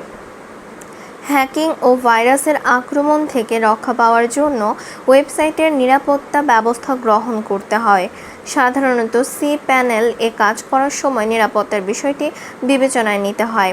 ওয়েবসাইট পাবলিশ করা। ওয়েবসাইট পাবলিশিং বলতে তৈরিকৃত ওয়েবসাইট কোন ওয়েব হোস্টিং সেবার মাধ্যমে ইন্টারনেটে প্রকাশ করা হবে তা বোঝায়। অর্থাৎ ওয়েব পেজ তৈরি করার পর ওয়েব সার্ভারে হোস্টিং প্রক্রিয়াকে ওয়েবসাইট পাবলিশিং বলে। ওয়েবসাইটকে পাবলিশ করার আগে বেশ কিছু ধাপ অতিক্রম করে আসতে হয়, যেমন সাইটটির ডিজাইন ও ডেভেলপমেন্ট করা, ডোমেইন নেম নিবন্ধন করা, যে সার্ভার সাইটে আপলোড করা হবে তা নির্ধারণ এবং স্পেস, ব্যান্ডউইথ ইত্যাদি সুবিধা নিশ্চিত করা, সর্বোপরি শেষ পর্যায়ে সাইটটিকে আপলোড করা, সাইটটিকে প্রচারমুখী করার জন্য সার্চ ইঞ্জিনের তালিকাভুক্ত করা। ধাপ 1, সাইট ডিজাইন এবং ডেভেলপমেন্ট। ওয়েবসাইটের কন্টেন্টগুলো বিভিন্ন পেজে কিভাবে প্রদর্শিত হবে তা ডিজাইন করাকে ওয়েব পেজ ডিজাইন বলা হয়। সাইট ডিজাইনকে দুটি পর্যায়ে ফেলা হয়। একটি হলো সাইটের গ্রাফিক্স ডিজাইন ও সেটি থেকে কোড করার উপযোগী ফরম্যাট তৈরি করা, এবং অপর পর্যায়টি হলো পিওর কোডিংয়ের মাধ্যমে সাইটটিকে কার্যোপযোগী করে তোলা। ওয়েব পেজ গ্রাফিক্স ডিজাইন সাধারণত গ্রাফিক্স সফটওয়্যার যেমন ফটোশপ দিয়ে করা হয় এবং তা পরবর্তীতে HTML ব্যবহার করে ওয়েব পেজ তৈরি করা হয়। এছাড়া বিভিন্ন সার্ভার সাইড স্ক্রিপ্টিং ভাষা ব্যবহার করে ডেটাবেজ থেকে ডেটা ওয়েব পেজে প্রদর্শন করা হয়। অর্থাৎ এই ধাপে ওয়েব পেজে ডিজাইন এবং ডেভেলপমেন্ট করে একটি পূর্ণাঙ্গ ওয়েবসাইট তৈরি করা হয়। ধাপ 2, ডোমেইন নেম নিবন্ধ করা। প্রতিটি সাইটের একটি স্বতন্ত্র নাম থাকতে হয়, যেটিকে ডোমেইন নেম বলা হয়। এই ডোমেইন নেমের মাধ্যমে একটি ওয়েবসাইটের সকলের কাছে পরিচিতি লাভ করে। বিভিন্ন কোম্পানি ডোমেইন নেম রেজিস্ট্রেশনের সেবা প্রদান করে। বাংলাদেশে অনেক প্রতিষ্ঠান রয়েছে যারা বাইরের নাম করা বিভিন্ন প্রতিষ্ঠান হতে ব্যবহারকারীর জন্য ডোমেইন নেম নিবন্ধনের ব্যবস্থা করে দেয়। ডোমেইন বিষয়ে এদের কাছ থেকে সহায়তা পাওয়া যায়। কারো কাছে ইন্টারন্যাশনাল ক্রেডিট কার্ড কিংবা পেপ্যাল এর অ্যাকাউন্ট থাকলে সেক্ষেত্রে তিনি সরাসরি নিজেই ডোমেইন নেম কিনতে পারেন। www.name.com, www.godaddy.com, www.namecheap.com, order.1and1.com, www.gandhi.net ইত্যাদি সহ আরও কিছু সাইট হতে ডোমেইন নেম নিবন্ধন করা যায়। ধাপ 3, ওয়েব হোস্টিং। ডোমেইন নেম রেজিস্ট্রেশনের পরের কাজ হলো ওয়েবসাইটটিকে হোস্টিং করা, অর্থাৎ ওয়েবসাইটটিকে ইন্টারনেটের সাথে যুক্ত কোনো ওয়েব সার্ভারে আপলোড করা বা সংরক্ষণ করা। বিশ্বজুড়ে বহু সংখ্যক প্রতিষ্ঠান আছে যারা টাকার বিনিময়ে তাদের ওয়েব সার্ভারে কোনো ওয়েবসাইটের জন্য প্রয়োজনীয় স্পেস বা জায়গা ভাড়া দেয়। কোনো ব্যক্তি বা প্রতিষ্ঠান তার সাইটের কন্টেন্টের উপর ভিত্তি করে প্রয়োজন অনুযায়ী বিভিন্ন ডেস্ক স্পেসের হোস্টিং সেবা নিয়ে থাকে। এই ক্ষেত্রে মাসিক ট্রাফিক ভলিউম, সংযোগ গতি, 24 ঘন্টার সেবা, প্রতিদিন ডেটা ব্যাকআপ, ব্যান্ডউইথ বা কন্টেন্ট বিধিনিষেধ, ডেটাবেজ অ্যাক্সেস ইত্যাদি বিষয়গুলো যাচাই করে নেওয়া প্রয়োজন। সাধারণত যেসব কোম্পানি ডোমেইন নেম নিবন্ধন করে থাকে তাদের প্রায় সকলেই হোস্টিং সেবাও প্রদান করে। এদের অধিকাংশই অনেকেই বিশেষ হোস্টিং প্যাকেজ সেবাও প্রদান করে, যা অনেক সময় অর্থ সাশ্রয়ী হয়ে থাকে। সাইটটি কী ল্যাঙ্গুয়েজ বা কী ধরনের প্রযুক্তি দ্বারা তৈরি হয়েছে তার উপর ভিত্তি করে সার্ভারের ধরন নির্ধারণ করতে হয়। ওয়েব হোস্ট কোম্পানির কাছ থেকে হোস্টিং প্যাকেজ কিনলে তারা ক্রেতাকে পাসওয়ার্ড সহ একটি কন্ট্রোল প্যানেল প্রদান করে। অনেক কোম্পানি রয়েছে যারা গ্রাহকের হয়ে নিজেরাই সাইটের তদারকি করে থাকে। অর্থের বিনিময়ের পাশাপাশি বিভিন্ন কোম্পানি আছে যারা ফ্রি হোস্টিং সার্ভিস প্রদান করে। ওয়েবসাইটটিকে সার্চ ইঞ্জিনে তালিকাভুক্তকরণ। Submit website to search engines. ওয়েবে কোনো তথ্য খোঁজার জন্য বেশ কিছু সার্চ ইঞ্জিন রয়েছে, যেমন Google, Yahoo, MSN, being, ask ইত্যাদি।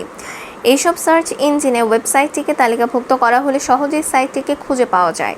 ওয়েবসাইটকে সার্চ ইঞ্জিন যোগ করার জন্য ইন্টারনেটে বিভিন্ন সাইট আছে। এরা অর্থের বিনিময়ে সকল সার্চ ইঞ্জিনে ওয়েবসাইটটিকে যুক্ত করে। একে সার্চ ইঞ্জিন অপটিমাইজেশন বা SEO বলা হয়। হোস্টিংকৃত ওয়েবসাইটটি আরও বেশি প্রচারমুখী করার জন্য ওয়েবসাইটটিকে সার্চ ইঞ্জিনের সাথে সংযুক্ত করতে হয়। এটি একটি অপশনাল ধাপ। Control panel. কন্ট্রোল প্যানেল হলো যে কোনো ওয়েব হোস্টিং অ্যাকাউন্টের নিয়ন্ত্রণ ব্যবস্থা। ওয়েব হোস্টিং অ্যাকাউন্টগুলোর ব্যবস্থাপনার জন্য ওয়েব হোস্টিং কোম্পানিগুলো তাদের ক্লায়েন্টদেরকে সুবিধাজনক বিভিন্ন ধরনের কন্ট্রোল প্যানেল সরবরাহ করে থাকে। এই কন্ট্রোল প্যানেলে সাইটটিকে আপলোড করার বিভিন্ন অপশনাল পাওয়া যায়। এদের মধ্যে অতি জনপ্রিয় 5টি কন্ট্রোল প্যানেল হলো C panel, supreme control panel, Helm, SiteWorks, Plesk ইত্যাদি। সি প্যানেল এর মাধ্যমে সাইট আপলোড করার জন্য ওয়েব ব্রাউজারে ব্যবহারকারীর ওয়েবসাইটের অ্যাড্রেসটি বা ডোমেইন নেমটি টাইপ করার পর ফরওয়ার্ড স্ল্যাশ দিয়ে তারপর সি প্যানেল টাইপ করে এন্টারে চাপ দিতে হয়। কন্ট্রোল প্যানেলের পেজটি প্রদর্শিত হবে। এখানে ওয়েব হোস্ট কোম্পানির কাছ থেকে প্রাপ্ত ইউজার নেম ও পাসওয়ার্ডটি টাইপ দিয়ে লগ ইন বাটনে ক্লিক করলে কন্ট্রোল প্যানেলে প্রবেশ করবে। এখানে বিভিন্ন ধরনের কাজ করার জন্য বিভিন্ন অপশন পাওয়া যাবে। নির্দেশনা অনুযায়ী প্রয়োজনীয় অপশন সিলেক্ট করে বিভিন্ন ডিজাইন করা সাইট বা ফাইলটির লোকেশন নির্দিষ্ট করে সাইটটি আপলোড করা যায়। রেজিস্ট্রেশনকৃত ডোমেইন নেম ওয়েবসাইট হোস্টিং করার পর ইন্টারনেটের মাধ্যমে ব্যবহারকারী ওয়েবসাইটটিকে অ্যাক্সেস করতে পারবে। হোস্টিং প্রযুক্তি বা হোস্টিং টেকনোলজি। হোস্টিং প্রযুক্তি দুই ধরনের হয়ে থাকে, যথা উইন্ডোজ হোস্টিং এবং লিনাক্স হোস্টিং। উইন্ডোজ হোস্টিং, যদিও ওয়েবসাইটটি ASP বা active server page programming language এবং মাইক্রোসফট SQL সার্ভার ডেটাবেস ব্যবহার করে তৈরি হয়ে থাকে, তবে উইন্ডোজ সার্ভার হোস্টিং করতে হবে। লিনাক্স হোস্টিং, যদি ওয়েবসাইটটি PHP এবং MySQL সার্ভার ডেটাবেস ব্যবহার করে তৈরি করা হয়ে থাকে তবে লিনাক্স সার্ভারে হোস্টিং করতে হবে। বাংলাদেশে PHP ডেভেলপারের সংখ্যা বেশি হওয়ায় লিনাক্স হোস্টিং বেশি জনপ্রিয়। হোস্টিংয়ের প্রকারভেদ। হোস্টিং 3 প্রকারের হয়ে থাকে, যথা 1 শেয়ার্ড হোস্টিং, 2 VPS বা virtual private server, 3 dedicated server. Shared hosting, এই হোস্টিং সবচেয়ে জনপ্রিয় এবং প্রচলিত। সাধারণত হোস্টিং কোম্পানিগুলো যে হোস্টিং এর অফার করে থাকে তাই হচ্ছে শেয়ার্ড হোস্টিং। এতে ব্যবহারকারী তার ইচ্ছে মতো সফটওয়্যার ব্যবহার করতে পারে না। হোস্টিং কোম্পানি যে সফটওয়্যার ব্যবহার করতে দেয় তাই ব্যবহার করতে হয়।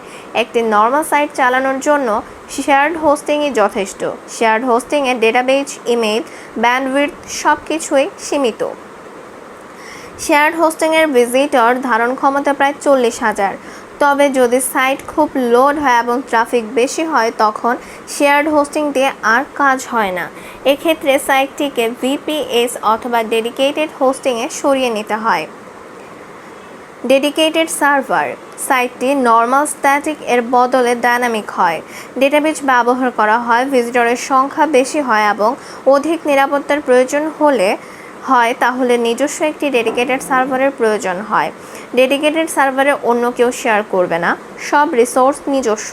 নিজের পছন্দ মতো হার্ডওয়্যার, নেটওয়ার্ক স্পিড, ব্যান্ডউইথের উপর নির্ভর করে একটি ডেডিকেটেড সার্ভারের জন্য প্রতি মাসে কয়েক শত থেকে কয়েক হাজার ডলার খরচ হতে পারে।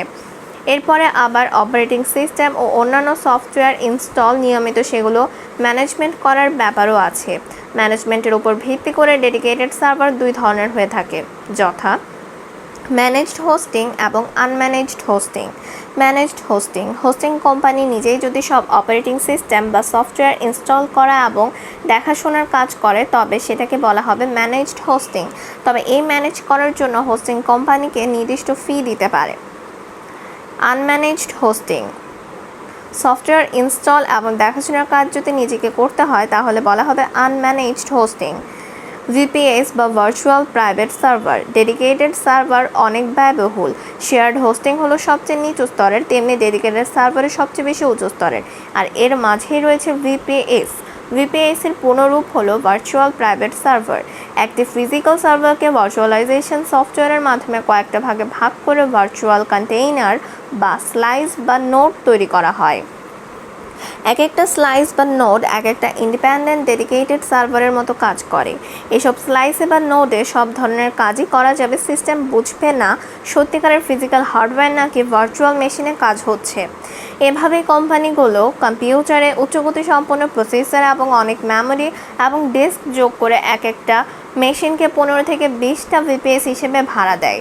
একটা VPS এর মাসিক ভাড়া $5 থেকে শুরু করে $100 পর্যন্ত হতে পারে। মাঝে মাঝে $1 VPS ভাড়া পাওয়া যায়।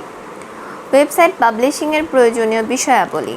বর্তমানে বিভিন্ন হোস্ট কোম্পানি বিভিন্ন ধরনের প্যাকেজ সার্ভিস দিয়ে থাকে। একটি সিম্পল প্যাকেজের বিভিন্ন বিষয় অর্থাৎ ওয়েবসাইট পাবলিশিংয়ের জন্য প্রয়োজনীয় বিষয়গুলো নিম্নরূপ: ওয়েব স্পেস, ব্যবহারকারীর জন্য অনলাইন সার্ভারে বরাদ্দকৃত স্টোরেজের পরিমাণ। যদি ওয়েব স্পেস এর পরিমাণ 200 মেগা হয় তাহলে এই 200 মেগার মাঝেই সব ফাইল রাখতে হবে, এর বেশি রাখা যাবে না। ব্যান্ডউইথ, ব্যান্ডউইথ হচ্ছে এক মাসের সর্বমোট ডাটা ট্রান্সফার পরিমাণ। যদি সাইটে রাখা ফাইলের সাইজ 1 মেগাবাইট হয় এবং এই ফাইলটি 100 জন ব্যবহারকারীর যদি একবার করে ডাউনলোড করে তবে ব্যান্ডউইথ খরচ হবে 100x1 বা 100 মেগাবাইট। 100 জন ব্যবহারকারী যদি দুইবার করে ডাউনলোড করে তবে খরচ হবে 100x2 বা 200 মেগাবাইট। সাইটটি কী পরিমাণ ডাউনলোড করা হবে তার উপর নির্ভর করবে ব্যান্ডউইথ নেওয়া। Email accounts, Yahoo, Gmail, Hotmail ইত্যাদি থার্ড পার্টি ব্যবহার না করে নিজস্ব ডোমেইন এর আন্ডারে ইমেল ঠিকানা সংখ্যা দ্বারা নির্দেশ করে এই রকম অ্যাকাউন্ট কয়টি খোলা যাবে। যেমন উপরের উদাহরণস্বরূপ ইমেল ঠিকানা খোলা যাবে 10টি। MySQL ডেটাবেসেস, ডায়নামিক সাইট তৈরি করে করার জন্য ডেটাবেস ব্যবহার করা হয়। সংখ্যা দ্বারা নির্দেশ করা কয়েকটি ডেটাবেস ব্যবহার করা যাবে। FTP অ্যাকাউন্টস, FTP হলো একটি TCP বা IP প্রোটোকল যা দুটো কম্পিউটার সিস্টেমের মধ্যে ডেটা স্থানান্তরের সুযোগ করে দেয়। একটি FTP অ্যাকাউন্ট সাধারণত প্রতিটি ব্যবহারকারীর জন্য আলাদা অ্যাকাউন্ট বরাদ্দ করার জন্য সার্ভার বা নেটওয়ার্ক অ্যাডমিনিস্ট্রেটর দ্বারা তৈরি করা হয়। এটি একটি FTP সার্ভারে ইউজার ম্যানেজমেন্ট, শনাক্তকরণ এবং অনুমোদন পরিষেবা সরবরাহ করে। সাবডোমেইনস, একটি ডোমেইনের আন্ডারে অনেকগুলো সাইট থাকতে পারে, যেমন http://teacher.ict-শিক্ষা.com ইত্যাদি। এগুলোকে বলা হবে সাবডোমেইন। সর্বোচ্চ কয়েকটি সাবডোমেইন ব্যবহার করা যাবে তা হোস্টিং কোম্পানি নির্ধারণ করবে।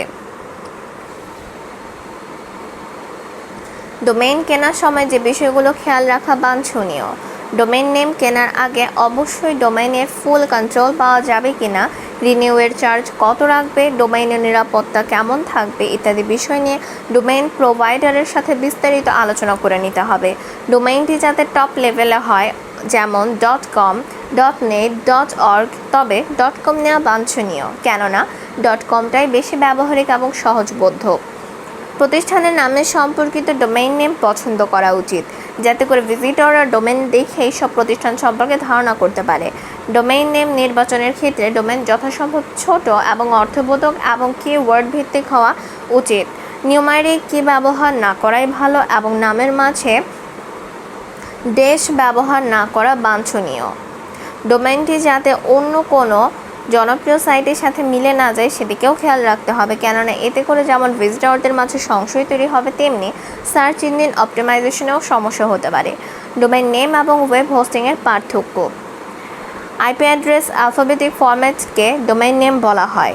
ওয়েব পেজ বা ওয়েবসাইটকে কোনো একটি নির্দিষ্ট ওয়েব সার্ভারে রাখাকে ওয়েব হোস্টিং বলা হয়। একই নামে একাধিক ডোমেইন নেম থাকতে পারে। একটি ওয়েব সার্ভারে একাধিক ওয়েবসাইট হোস্টিং করা যায়। ডোমেইনের ক্ষেত্রে নির্ধারিত নাম, টপ লেভেল ডোমেইন এবং কান্ট্রি নেম ডোমেইন ইত্যাদি বিষয়কে লক্ষ্য রাখতে হয়। হোস্টিংয়ের ক্ষেত্রে মেমোরি স্পেস, ব্যান্ডউইথ, নিরাপত্তা, আপটাইম ইত্যাদি বিষয় লক্ষ্য রাখতে হয়। ICANN কর্তৃক ডোমেইন নেম নিয়ন্ত্রিত হয়। বিভিন্ন কোম্পানি দ্বারা তাদের সার্ভারের হোস্টিং ব্যবস্থাপনা করা হয়।